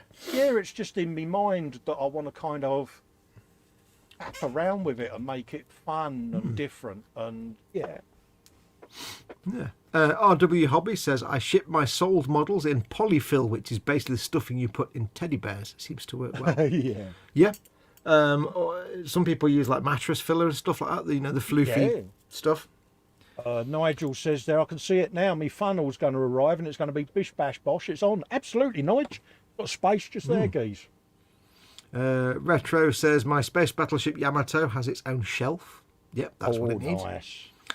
Timber says, you helped me with a messed up 144 Fine Molds Falcon a few years back. It looks great now in a box frame. Not a diorama, just flat against a black background. Cool. I can see it now. My funnel will arrive. Bish bosh, it's on, says Nige. Absolutely. Oh, yeah. Its construction process will be like 3 seconds. There you go, done. Oh yeah, it's like it's like that. That'll be To me, that's a better gun than that far-ass little thing that they gave me there. I mean, Yeah. I ain't being funny, but if you saw that poking out, you wouldn't run away from it, would you? Yeah. But that one, Well, I mean, it you're is gonna still sit big there. because yeah. don't forget orcs are like 9 feet tall, but yeah, that's a tank cannon, so that is a bit more impressive. You saw that pointing at you, you're going to have sunburnt armpits, ain't you? Because your hands are going to be straight up. That you're going to try and make a run for it, ain't you? Yeah. That's Festa being an orc. I think it's going to work. It'll work because I just so happen to have another one for the other side. Quelle coincidence. Yeah. Richard Pezzle says, my ultimate build set will be the battleship... Hang on, I've got something in my eye. Ow. Will be the battleship Mighty Mo, Yamato, Bismarck, and the Hood. Ah, that's real world battleships. You see, I don't do ships. Now, space battleships, I do them. I've just remembered as well. I've got a kit of the ship from Space Pirate Harlock or whatever it is. Oh right. I bought it at Telford one year. It just looked quite cool. I must do that at some point. I got an STL file of the Liberator from Blake 7 and Ooh. the Eagle Transporter. Eagle Transporter. Yeah, because I may have sent you a big picture of it that time, didn't You I? did. Where I'd blown it right up and said, "Oh, I could make this a nice big one." Make it like 2 foot. You could make it the proper 44-inch full studio scale. Absolutely, that's what I'm thinking, mate. Yeah.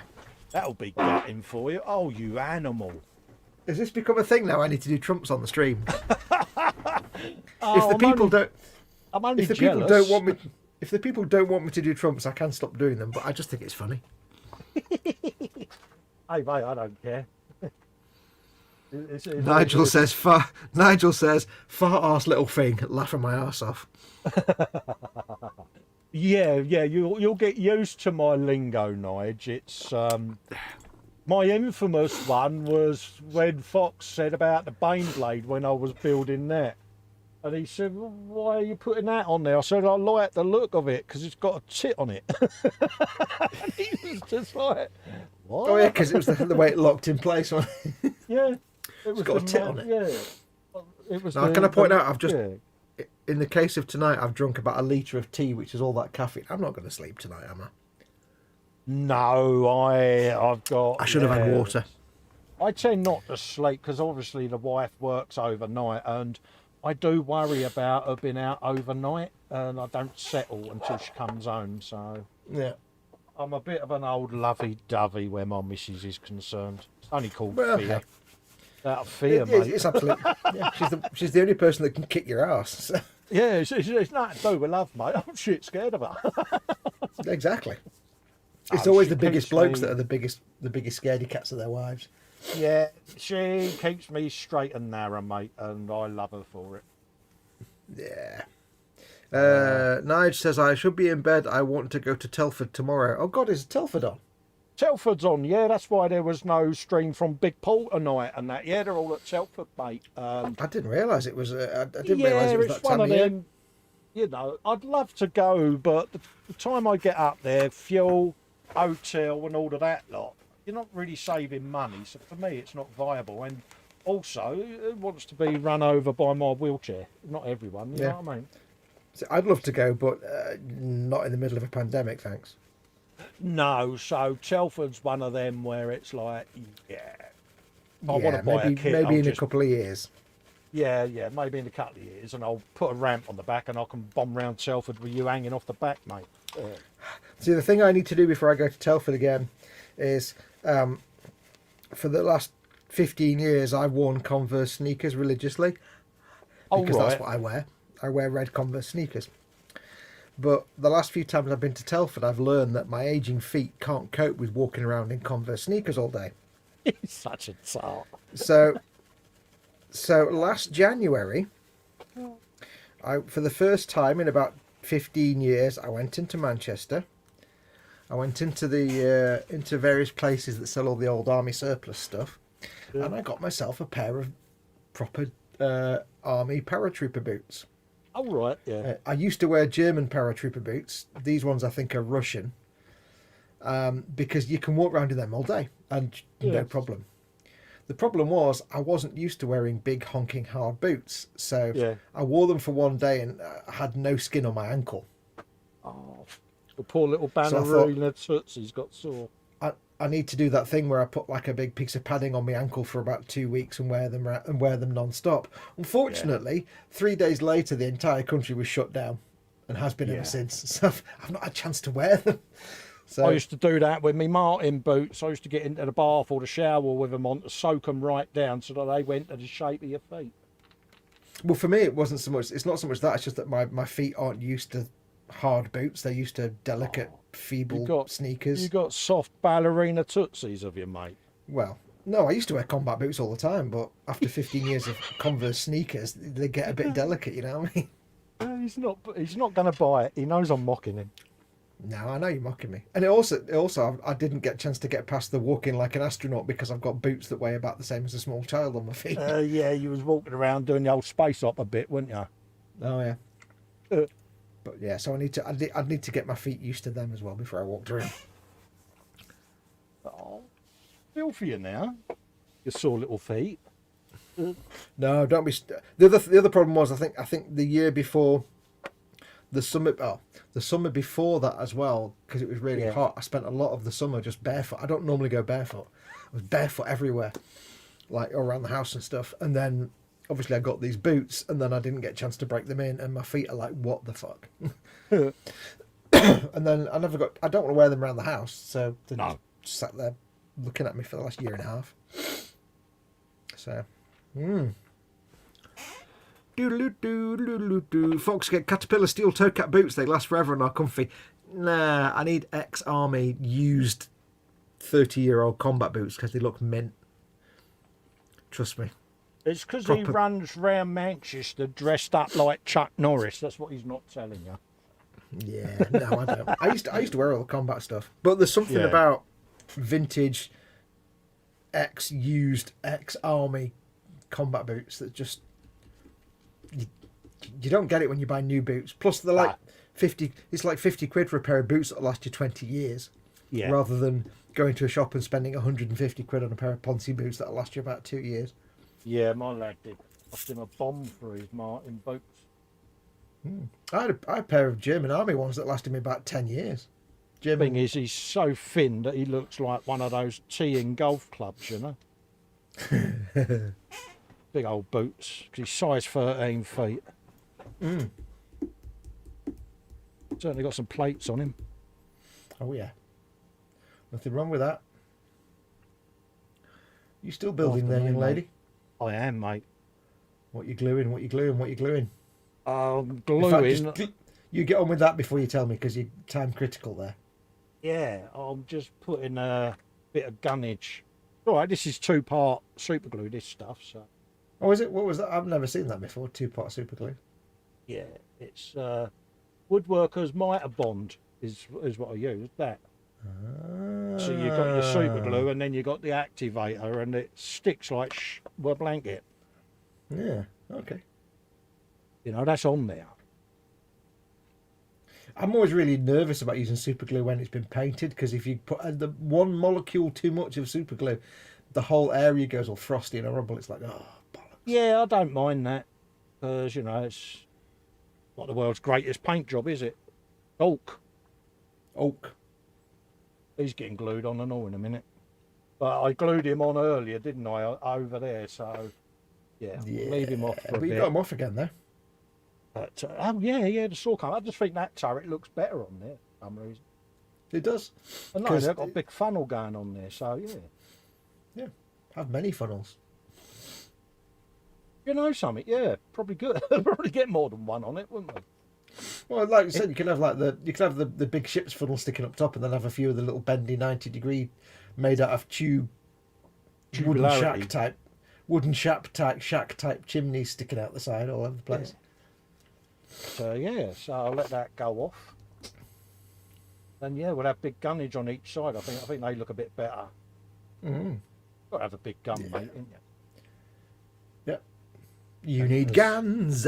As Nigel liked it so much, it's better than that little fart arse thing that they go. Question for you, Timber says, Colin, you seem to love your music. Do you play guitar? I've got 5-6 guitars here, and I play all of them really badly. I've got that bad with it, but I'm actually going to have guitar lessons, because 3 of the guitars I custom built myself and airbrushed them and all of that, because I just wanted to do it. And yeah, I just want to be able to pick one up and sit and play it, but my dexterity isn't what it once was, and I worry that I might not be able to coordinate my hands. But I'll have a go. But there's a guy who lives about 4 miles away that does guitar tuition, and I'm gonna do some guitar lessons once the Velociraptor's finished. Tell you what, if you can't do guitaring, keyboard's always a good option. Oh yeah, my boy's got a keyboard upstairs. Me missus, this is what I mean, we could have a band, because me missus plays drums, my boy upstairs plays keyboard, and I've got all these guitars laying around, and it's a shame to have them. I've had a go, but because I've not got anyone to teach me the right way, I don't know whether I'm doing it right. You know what I mean? So yeah. I never had anyone to teach me. I just made that shit up. But it was funny because, like, you know, it was funny because over the years, I'm a synth player. I've played synthesizer, but Oh, right. Yeah, yeah. I was never trained. I can't tell you No. what note is what, or, you know. But I played, 20 years playing synthesizers of all various shapes and sizes, so I'm used to the keyboard.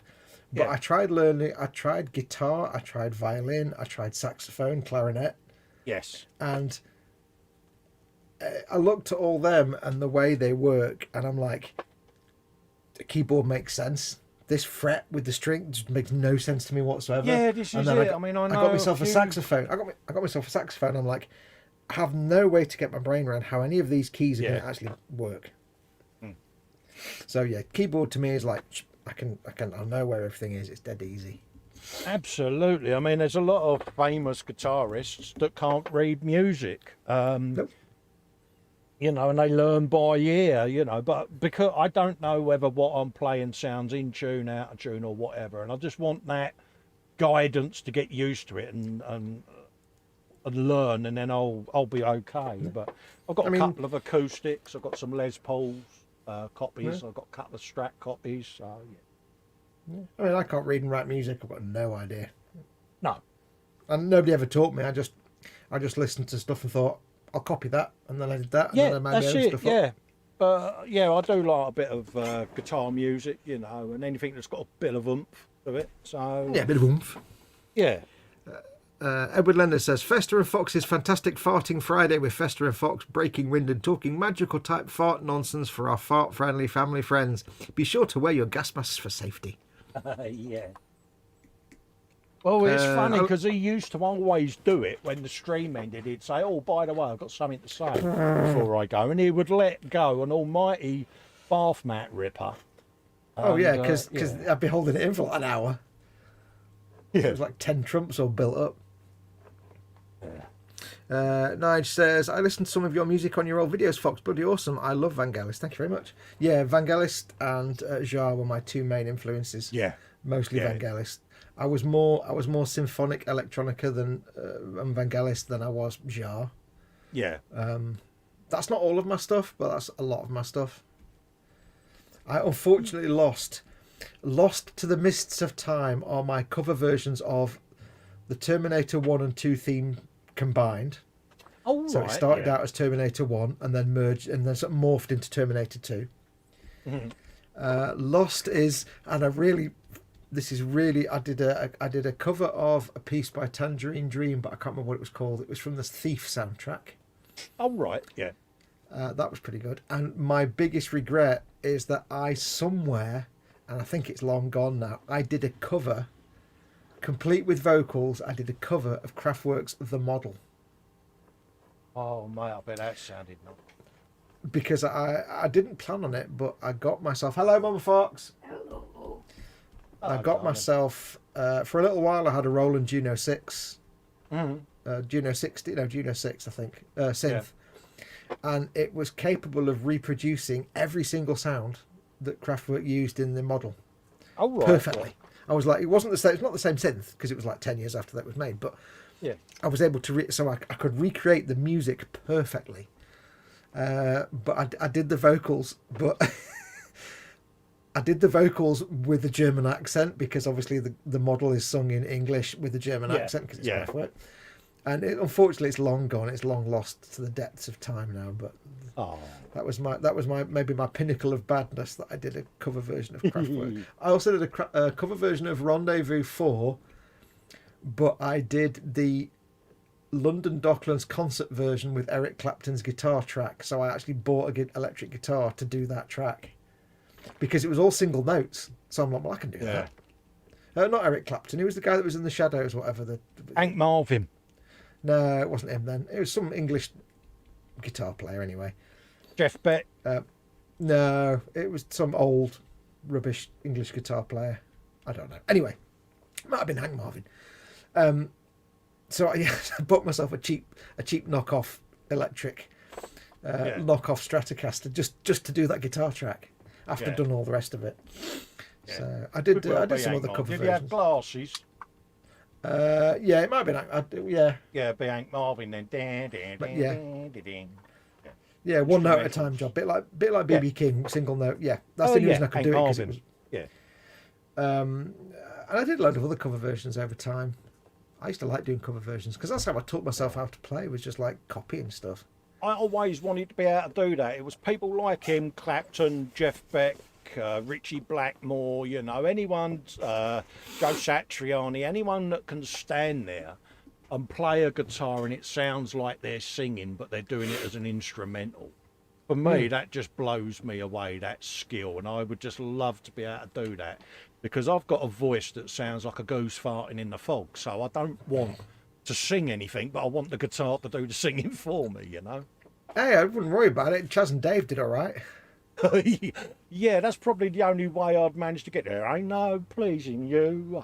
Yeah. And let's not forget, of course, Anthony Yeah. Jazz. We I are could see a that career loud as- singer, aren't we? Get back to I the could see a career as a wow. Flanagan and Allen cover band singer for you. There's I've probably got a the market hat. for that in the East End pubs. Yeah, got the hat. I might as well get myself one of them big old furry coats, mate. We'd be well away, Yeah, wouldn't we? go round selling all your jelly deals in a little basket and singing Yeah, Flanagan be and well Allen while away. you do it. I'll be there. But when you roll walk out in, the but when you walk in barrel. though, you have to walk in doing that Flanagan and sweat that kind of swaying walk that they Yeah, did. the old They swagger. I don't know So you why take I'm half doing an hour- it now, because you can only see me hand. Yeah, but it'd like take you half an hour to get from like the front door to the bar. Yeah, but Just we'd have a walking laugh slowly. doing it, wouldn't we? Come and buy your car, Koza. Goes well. Nige says, what do you think of the likes of Tiesto, who covers classical music with a synth? I've never heard Tiesto. I do absolutely adore Wendy Carlos, Yeah. but only for a few of her only for like Switched On Bach and the Well-Tempered Synthesizer and the Brandenburg Concertos a bit that she did. Other albums where she did her own original stuff, I couldn't stomach that. Timber's stomach her- saying no rock, Fox, Chili Peppers, Foo Fighters, Manics, etc. No, I was growing up. I had no interest in bands and songs and stuff. See, I was lucky. My mum used to play Led Zeppelin albums to me when I was a kid, and then it was Deep Purple and Motorhead and Deep Purple. Wind and, you know, all of that. So Yeah, I was quite lucky because she was a bit of an old rocker, my mum. yeah. No, I mean when I was growing up, my brothers were more. My oldest brother was into music and stuff. Yeah. I had no interest in music at all until I was about 15, and I heard, well, before then, Mum and Dad, I'd grown up with Mum and Dad listening to ELO Yeah. and other bands, but ELO caught my attention, so I kind of liked ELO a bit, but I didn't listen to it. And then up to about 15 when I heard, well, I'm not 15, but I was a bit older, but I heard someone listening to Rendezvous at school, Jean-Michel Jarre's Rendezvous, and that suddenly tipped me over to electronic music, and I'm like, ooh, what's that? And then I got into music that way, but it was always like Jarre and Vangelis and some electronical stuff. Yeah. And then back the turn of the century, I got to start getting into movie soundtracks, full orchestral movie soundtracks, and that kind of got me off the electronic stuff. So, but yeah, never been into bands. I like ELO because I grew up listening to ELO, but that's about it. Yeah, I like something that makes your ribs rattle. No, I think the thing with me is I was never into songs because songs tell a story, tell you the story. Whereas if it's a piece of instrumental music, I can make the story up. Yeah, you can imagine what that story would be that they're, yeah. Yeah. It's a bit like everyone that you could all read the same book, but you would all have a different image of what the characters look like and their surroundings, wouldn't you? Even though it's Yeah. written in the book, you would still, in your mind, be thinking of something slightly different, you know? Yeah. But no, I was never really into music that much, like I said, until I heard Jarre that once, and then that tipped me a little bit. Yeah. My first concert was Bauhaus, says Timber. Oh, my first concert, if I remember rightly, was Motorhead at Hammersmith Odeon. My first concert. I've not been to many. I've been to a handful of live concerts at the Free Trade Hall with the Halle Orchestra. Yeah. I know that doesn't really count over the years Yeah. to listen to classical stuff. And they used to have like movie nights where they play lots of movie music, like Batman and you know, the '89 Batman and stuff, and these different movie themes. Yeah. I've also went to the Free Trade Hall and managed to once to listen to the original Ted Heath and his band and his orchestra, proper right, yeah. vintage 50s, 60s big band swing. stuff, yeah. Big band, yeah. Ted Heath was obviously dead by that point. He wasn't there, but it was the rest of the band. Yeah. And I got to listen to. There's a piece called "Swinging Shepherd Blues." Oh right. I can't describe it. It's just awesome, and I got to listen to him perform it live. And the drummer was like about 9 foot tall and built like a twig. He was like about 150 years old. Yeah. And he was like animal. Yeah. He was like on the drums, and it's like really giving it the beans. Yeah. Because this was proper vintage swing where they had a drum solo for 2 minutes, and the drummer goes absolutely mental on the drums. And this guy was like 1,000 years old, so I went to see that. And I went to the Jar concert in Manchester. Sponsored by Swatch. Yeah. It was crap. Yeah. It wasn't Jar's best concert. It was garbage. It was Chronology. It wasn't very good. Yeah, I mean, my favourite rock event was the 1991 Monsters of Rock, because you had Metallica supporting and AC/DC headlined, and the actual concert was videoed, and at some point I can be seen in that video. That's all I'll say. But I had hair back then and was a bit thinner. Oh, is this where the mullet appears? But the mullet may be on camera. Yeah. Internet. I hope you're paying attention. You need to go and find that film and find the footage of Festa and post it everywhere. It's in there, and so yeah, that was probably my most memorable one, because it was a good selection of rock bands, and you know, I was a young rocker then, and proper got into the old Lemmings on the stage and all of that rubbish. Yeah. You look back now and you're like, stuff. damn, that mullet was bad. Metallica was probably the loudest band that I've heard. Really was loud, you know, and I did the original Live Aid as well. So yeah, that's probably the most emotive event I've ever been to, because it was thought-provoking, but also the music and the artists that performed. I mean, you got to see, you know, the late great Freddie Mercury and that, and yeah, it's history, wouldn't it? Yeah, that's probably my favourite stuff. Yeah. Richard Pezzle says my first concert was Jethro Tull. RW Hobby says Wheatus at Glasgow University. Oh, nice. Edward Leonard, Fox, you're weird. Probably a probably a Rick Wakeman fan too. No, not really. I don't know any. Wakeman's actually a member of my extended family, mate, and he's actually is he? Yeah, he's a lovely fella. Yeah. Wow. No, what was it? What was he? I don't know what band. He was in Yes. Yes, that's the thing is. I went through a phase where I really liked John and Vangelis. Yes. So, of course, liking John Anderson, I should really like Yes, but I never got into Yes. He really was instrumental, should we say, in that sort of concept album era, wasn't it? Oh, yeah. And did a lot of stuff. Timber's asking, have I built the AC/DC truck? I have it in my stash, mate. Me and Dave are going to be doing it as a buddy build on the Wednesdays at the bench show in the new year, mate. So keep an eye out for that bad boy. I'm actually still kind of a bit gog that Rick Wakeman's part of your extended family. That's quite impressive. Oh, yes, he is, mate. It's on my mum's side. He married into her sister's husband, was his brother-in-law or whatever. But yeah, and we've met him several times at family get-togethers and weddings and things.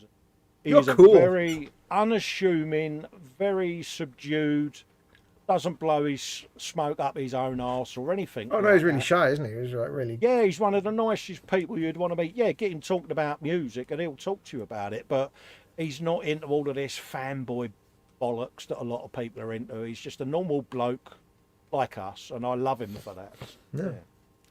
Yeah. Nigel says, my first gig was Nazareth, Colston Hall in Bristol. Oh, good I've no idea who all these people are. Fox is missing Rick Wakeman, loser. Yeah, there are some really great late 70s concept music that he did that is you like a bit of Jar and a bit of Vangelis, yeah. Kind of, yeah. I kind of know Yes stuff. I've just not really. See, Yeah. He makes See, Brian Eno look a bit like a pussy, mate. the That problem with sounds me is cruel, but- a lot of that prog rock stuff. The thing that put me off it was always about like weird fairies and Yeah. dragons, and I'm like, yeah, but don't forget, a lot of these people might have had a bit of the old mushrooms or the old Moroccan woodbines. no, you no, know, so it's but that's going to the be a thing. bit out there. But that's the thing. I was never into like all these like all that kind of fairies and dragons and Yeah, all that kind of like music, Dragon Slayer. It's isn't like it? no, Yeah. that was a bit mystical for me, and I never got into that mean, because of the mystical nonsense. I'm like, oh Back dear. when me and my missus used to listen to a lot of his stuff, you know, it was still back in the days of the ubbly bubbly shisha pipe and the wet tobacco and a bit of the old Moroccan, you know. So Oh yeah. you'd on it would go and you'd be going, yeah, this is pretty damn groovy. Well, it's, you know. it's like the early ELO stuff was kind of like that, and I never liked that. yeah, And it's like early yeah. Queen was like that. I Of course had it like was, yes. Yeah. like a Queen 2. Was it Queen 2? Queen that 2 had, was like- out there, wasn't it? Yeah. A Queen Night 2 of was the like opera. because it had like the fairy fella and it had the white queen, and I'm like, that was a bit too. I don't know the word, a bit too fantasy, and I don't like fantasy It was, stuff. yeah, So- fantastical music, wasn't it? It was a bit like realm stuff, wasn't it? Mystical realm. sort of Yeah, and stuff, I'm like, you yeah, I'm know, no and- interest in that. So I didn't But it's really like want to listen Richie to. Blackmore went off after Rainbow split to form Blackmore's Night and did a lot of medieval minstrel music, and some of it Hmm. is absolutely gorgeous because the guitar work in there is just so technically up there. And Oh, it's yeah. like, you know, yeah, worth a listen. I mean, Edward Lennon says one of the best synth players of all time, and he was, and I know that. It's just I never really listened to the stuff he was involved in because it wasn't the kind of music I wanted to a listen lot to. of people Really, sort of thought it was pretentious music, but he's not. That's not what he was trying to do. It was, I don't know. It was just music to make you think or to no, lose that's your just mind the way and prog rock is imagination. seen now. Absolutely, and technically, it was some of the best stuff he did, but it Oh, never yeah. really took the market the way he wanted it to because It wasn't got mainstream. a little misunderstood, didn't it? And Yeah, you don't want an album with like 3 tracks that are all 32 minutes each. 'Cause absolutely, you know, and that's yeah. probably the one regret he would have is that the music didn't get appreciated at the time for what he was trying to say. But you know, it's how it is, isn't it? Well, the thing is, it's choice between do what you want to do and it doesn't sell, or do mainstream crap and it'll sell. I wouldn't want to do mainstream and crap. that was it. That's why he had issues because he wanted to do it a certain way, and not every band member is always, how can we say, keen on doing that, are they? So No. that causes frictions, doesn't it? Artistic differences, or whatever you want Yeah. to call it. But If you're no. actually talented, you don't want to do mindless pop. Exactly, you know, and that's probably why Vangelis was very niche, wasn't it? And Jar, because they Vangelis was did it. actually- You know, they did Well, it their Vangelis way, was didn't they? Vangelis was actually massively popular at the time. Yeah. Was it I Actually, Find Your I'll Way tell you Home? what- Was that Vangelis? That was John Vangelis. Yeah, yeah. Your friend will stand by your. I love that song. That's it. Yeah, He that's speaks it. in far ancient tongues. Yeah, I used to. Yeah, I used to. big old karaoke. I had the best of John and Vangelis, and Yeah. for some reason I used to love Friends of Mr. Cairo, the song. Yeah, But then listened back to it like about 6 months ago. I'm like, wow, it's actually terrible. But yeah. Nigel Oh, what saying was- would love to have seen Pink Floyd. Yes. I actually read something really sad the other day. Actually, about a month ago. Hmm. Because I happened across some John and Vangelis stuff and it reminded me I used to listen to it. And I read an interview. I did a Google search and I was doing a Google adventure. And I read an interview with John Anderson. Is it Anderson or Anderton? I can never remember. Anderton, wasn't it? Was it Anderton? John Anderton? Anderton. Anyway, the John of John and Vangelis. And Vangelis has always been known as this legendarily reclusive, shy, not interested in being seen in public kind of artist. Nobody really knows much Yeah. about him. Yeah. He's not. Yeah, He's not. been He's not aloof, courted. isn't he? Yeah. Yeah. No, not aloof. He's just. He doesn't. He's not interested in all that. He's very shy and Yeah. he's just. Yeah. All he wants to do is make the music. this interviewer says to me, so they were talking about the John and Vangelis stuff. And said, yeah, it was brilliant. We did all this collaboration. It was fantastic. And the interviewer says, so, you know, it kind of stopped after a while. Will you ever do more work with Vangelis? And John Anderson said, I mailed him a while ago. He said, I mailed him ages ago. I sent him an email saying, listen, I've had some ideas. Do you want to do another collaboration? And I never heard back. Oh, really? And that's like, It's a shame. it's not like he's just some schmuck that sent him a fan mail. This is like a legendary singer, Yeah. a legendary prog rock singer mailing Vangelis, and he just doesn't bother responding. It's like, oh, that's so harsh. But that's not what Vangelis. He's always said that he, you know, in interviews that he's Does done. it He's his just way? said, no, it's not so much that. He just lives for the moment. He composes what he feels at the moment, and he's not interested in anything beyond that. If he likes something, he'll do it. If he doesn't like it, he doesn't do it. Yeah. And that's kind of a nice thing. He doesn't court celebrity.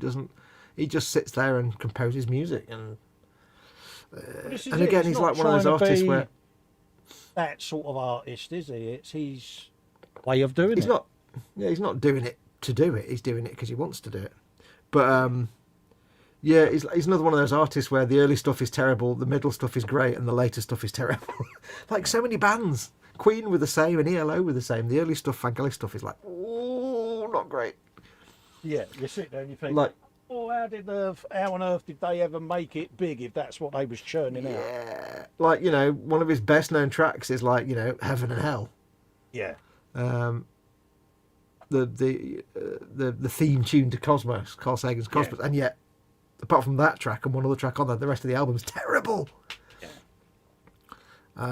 Couldn't help myself, Fox. I couldn't come off this stream without putting that big gun on, mate. Oh, Look at that. That is das ist ein großen a Blumenbang sexy gefahren. bit of gunnage, isn't it? Yeah, That sticks out like the blind cobbler's thumb, mate. That does. I'm well happy. that's mint. Good lad.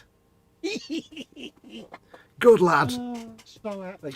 He's all Nigel says Vangelis Albedo 0.39. Yes, that was one of his albums, not one of his better albums. Richie's saying hello to Colin. Colin's saying hello to Richie. Yeah, Vangelis did things like he did the Blade Runner soundtrack. He did the soundtrack to Missing and Antarctica. He did loads of his own works, Albedo 0.39. There was one he did called. Oh, I forgot what it's called, and it was like it was just weird sounds, like an hour of just weird metallic clanging sounds. Oh right, yeah. And it's one of those legendary albums. You get these with some bands or musicians where they have to fulfill a contract with a label, and they get so sick of it that the last album they do is usually like It's rushed always garbage. it's the Friday album, isn't it? Yeah, because they're like, I really can't be arsed with this anymore. Yeah. So this thing was just like little bleeps and bloops and rubbish because he just had to. What was it called? Yeah. Something temperature thermal. I can't remember what it's called now. Anyway. Yeah. I made the mistake of buying that and got it and thought, wow, why did I buy this? Yeah, I did that. I think in my collection somewhere I might still have a Mike Oldfield album. You know, and it was like, yeah, why on earth did I get that one? Well, actually, got to tell you, I was about to say Cocoara, but that's the name of my album. What's it called? Amarok. Tubular Bells. Amarok is probably the Amarok he did in 1990. Yeah. I think 1992, and I would recommend that to everybody because that is probably the best album I've ever bought. Yeah. Oh, yeah, he made some great music. Don't get me wrong, but I mean, it's Tubular Bells. ironic that in between like Motorhead albums and things like that, there's that. You've got this Mike Oldfield. It's got that solitary Mike Oldfield album in there, and I'm like, where was I mentally when I got that? Because it's just unusual for me to have mainstream music. If it's Tubular Bells, you probably just bought it because everybody had it.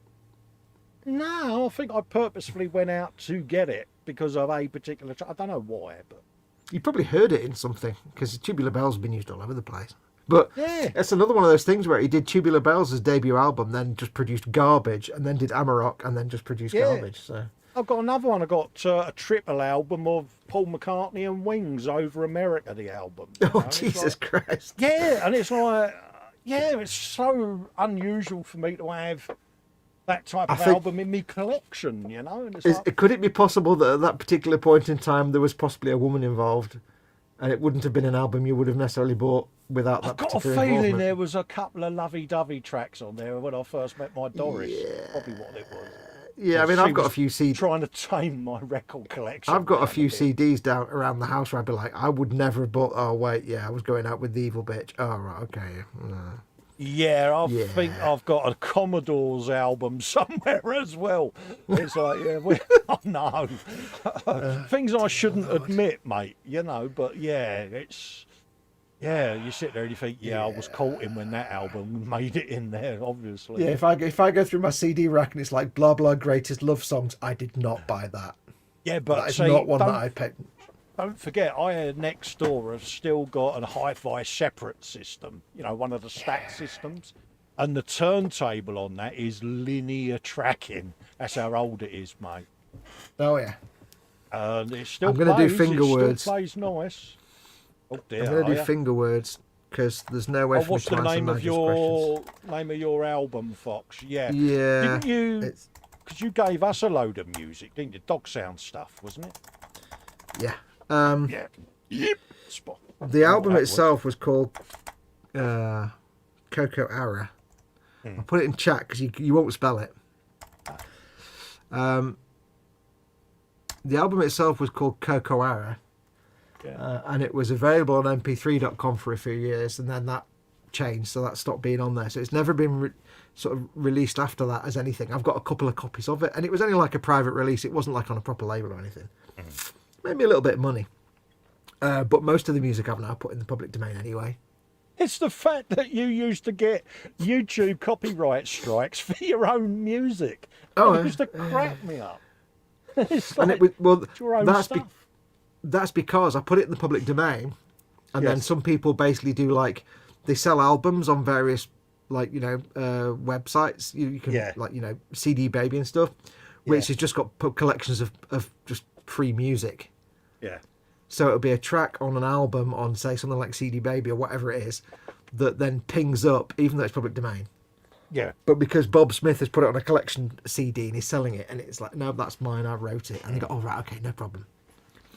And I used to be like, oh man, I'd be like, shit, that's my music on a CD. Oh wait, I made it public domain, you schmuck. Yeah. Oh, yeah. But it makes me realise I can sell it myself if I want to. So yeah, it was an album for a few years. I had two. I had three actually. I had Coco Era, which was the electronical synthy stuff. I had the Ill-Tempered synthesizer, which was a bit of a thing. It was a bit of a Wendy Carlos style thing of all various bits and bobs. And I had the Brandenburg Concertos, a double album of the Brandenburg Concertos, again on Moog synthesizer. Very Wendy Carlos. I had access to a Moog synthesizer and a few other Moogs, so I decided to do that for a bit. But none of them are available anymore. But they were just released on mp3.com. It wasn't a proper label published, anything like that. But yeah, no, most of the tracks now are available on public domain. They're on YouTube. You can download them if you can download, or just rip the audio from the YouTube video.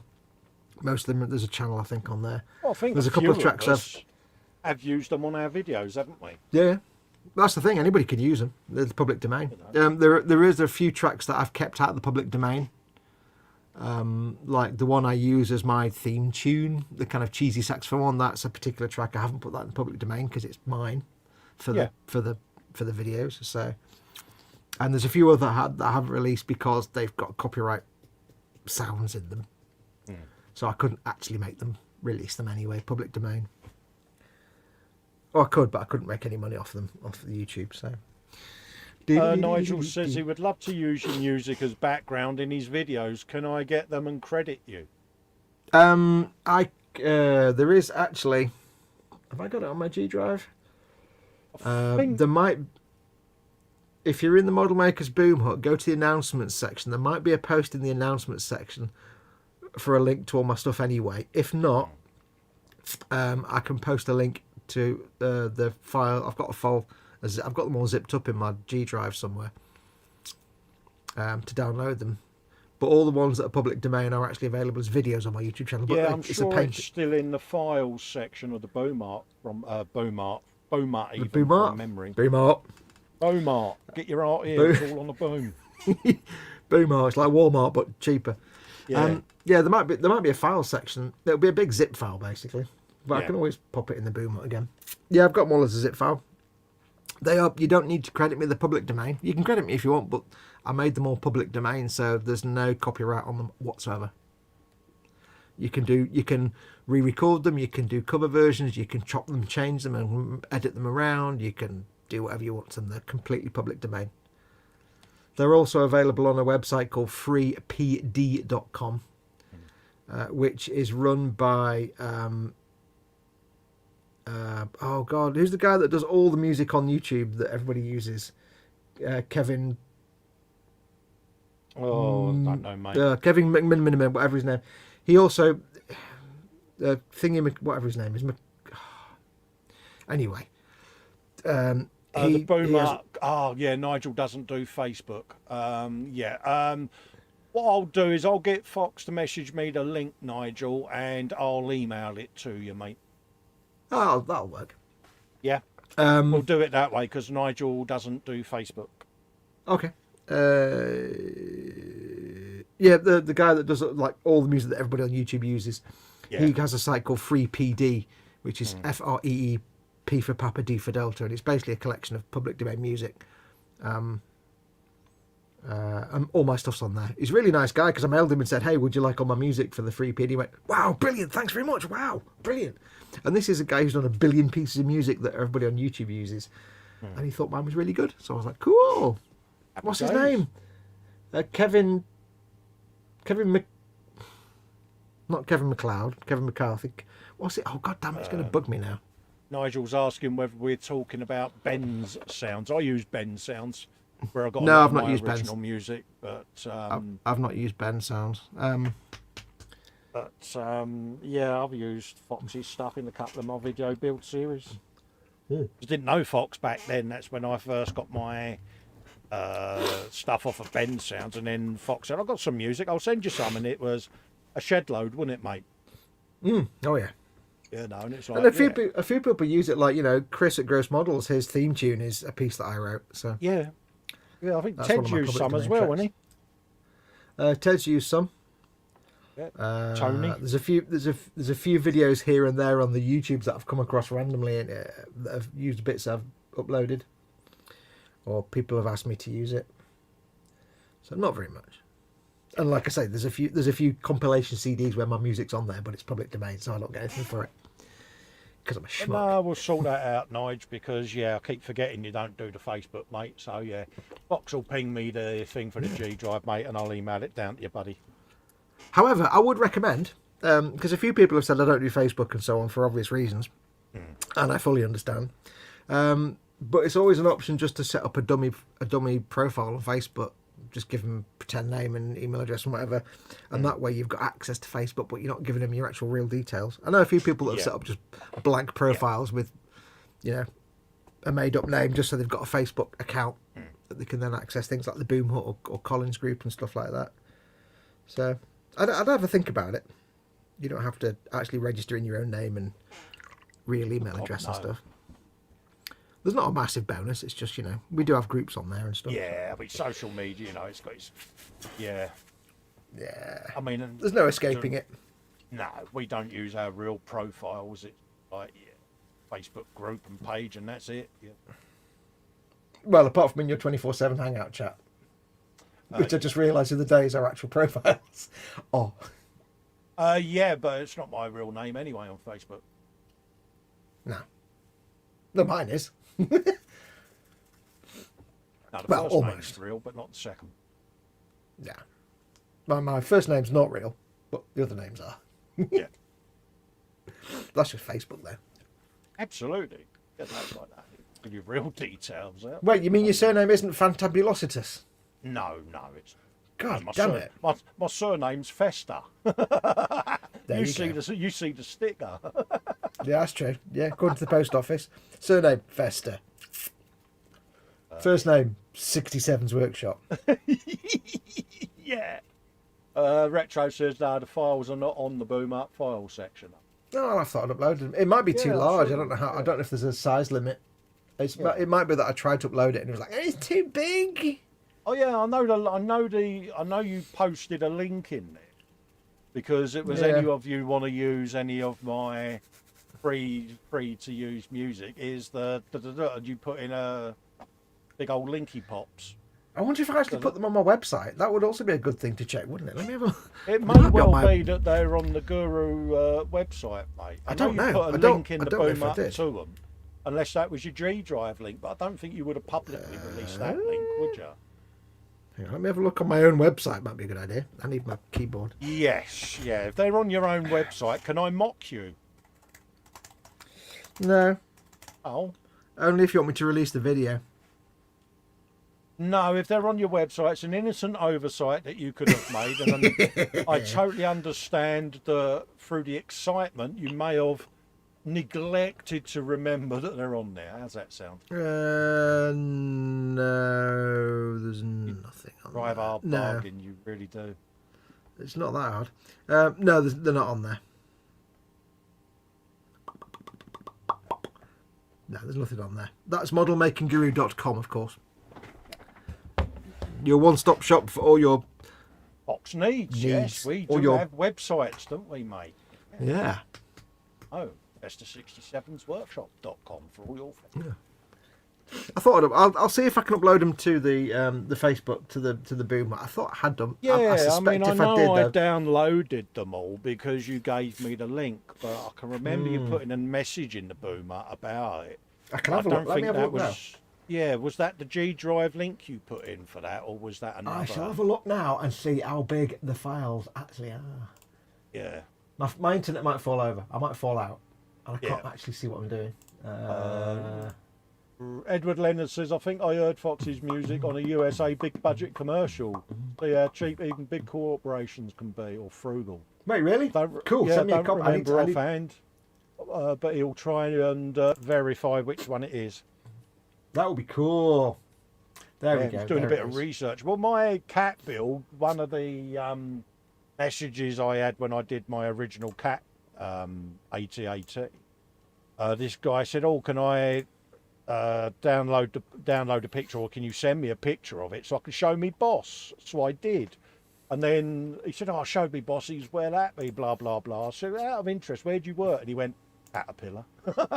And I was like, yeah, the dude at Caterpillar saw the cat and liked it. Said, I can build him one if he wants one. Nice one.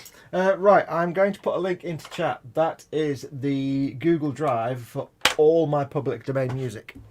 There So you go. save that in your favourites. That is a publicly available, publicly accessible folder.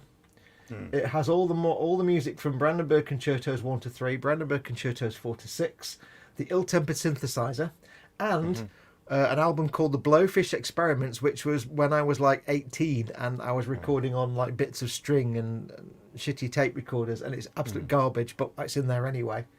And then a load of other stuff. There you go. Except one which I'm about to remove because I don't. Oh no, I didn't want to do that. Bugger. Hang on. Undo, delete. I'm making sure that no. It's fine. I'm making sure that my title music isn't in there, and it is not good. Yeah, that's cool. Yeah, so go to that link. Save it in your favourites. You can access it. All that music is absolutely free to use for the public at any time. It's public domain. There's no rights required, no credit required, nothing like that. Some people still credit me because they want to, but you don't have to. But this is the problem, isn't it? As YouTubers, we all download music or have little snippets, and then suddenly you get a strike because, you know, although you've been told it's not copyrighted, there may be issues there, whereas this stuff is all public domain, legit. Yeah. But you can do what you want with it. You can remix it, you can remaster it, you can record your own versions, you can play it twice the speed and revert. You can do whatever you want to it. You can mix and merge the tracks as you see fit. Edward Leonard says his dirty deeds done dirt cheap on there. It's gone straight over Fox's head, that one, mate. But yeah, could just imagine Fox doing the cover version of that, actually, in his voice of Arnie. I don't understand. What? Dirty Deeds Done Dirt Cheap is an AC/DC track, and I could just imagine you doing that in the voice of Arnie. Yeah. There is no bathroom. The T1000 will definitely try to reacquire you there. I would. I can't do it tonight for some reason. I'm not in the Arnie mode. Bless you. Well, mate, it's 20 to 4. Jesus Christ on a stick. Yeah. So, do you want to head off and let these lovely people go to their slumber for the night? And me to go to my slumber also, because I'm knackered. Yeah, absolutely. So, would like to say a big thank I'm you. almost 50, so I've got to be up in 20 minutes to go for a wee. Yeah, I was going to say, absolutely, mate. We have to get up at 4 in the morning now. Huge thank you to all of you that have come in and kept us company and said hello. Yeah, thank you very much for coming in. You know, stuck with us for our inane waffling and drivel. Yep. Do make sure to save that link as a bookmark if you want my music, so you can download it whenever you want. Absolutely. Remember that. Save that. I'll see you again on the brunch on Sunday, and then with Fox again Sunday afternoon, folks. Yep. So, I will see you on Sunday at 3. I may, possibly, I might think about doing a Skyrim stream tomorrow, but it's the new version of Skyrim at 60 frames a second. I don't know if I can stream to my PC, because my PC is only 30 frames a second, so I don't know. I've got to do a test first and see if it actually works. It might have killed the possibility of streaming completely, in which case I might try and stream something else. Yeah. But I might not do. Depends. Happy days, mate. So, Yeah. look forward to seeing that, and look forward to seeing you again Sunday afternoon for a bit of Warhammer frivolity with this man again. Yes. Remember, if it's not Warhammer, throw it out. Get Warhammer, build it, paint I'm not saying it. that because I've still got a lot of non-Warhammer stuff. That's legacy. That's just grandfathered in. You can't do much about that. Dan Kramer says, "Thanks for the stream, guys. It was a great listen. Not a problem, mate. Always glad to keep you all company." Yeah, Makes and me I like happy, your makes company my so day. much. I like your company so much. I've been dying for a wee for the last 45 minutes, but you know what? I'll suffer for the bless art. it. Edward I'll Leonard suffer for says, these "Thanks, guys." Gents. So see you all later, folks. Take care. Stay Yep. safe. Enjoy the rest of your weekend. Catch you later, folks. Bye for now. Adios, amoebas.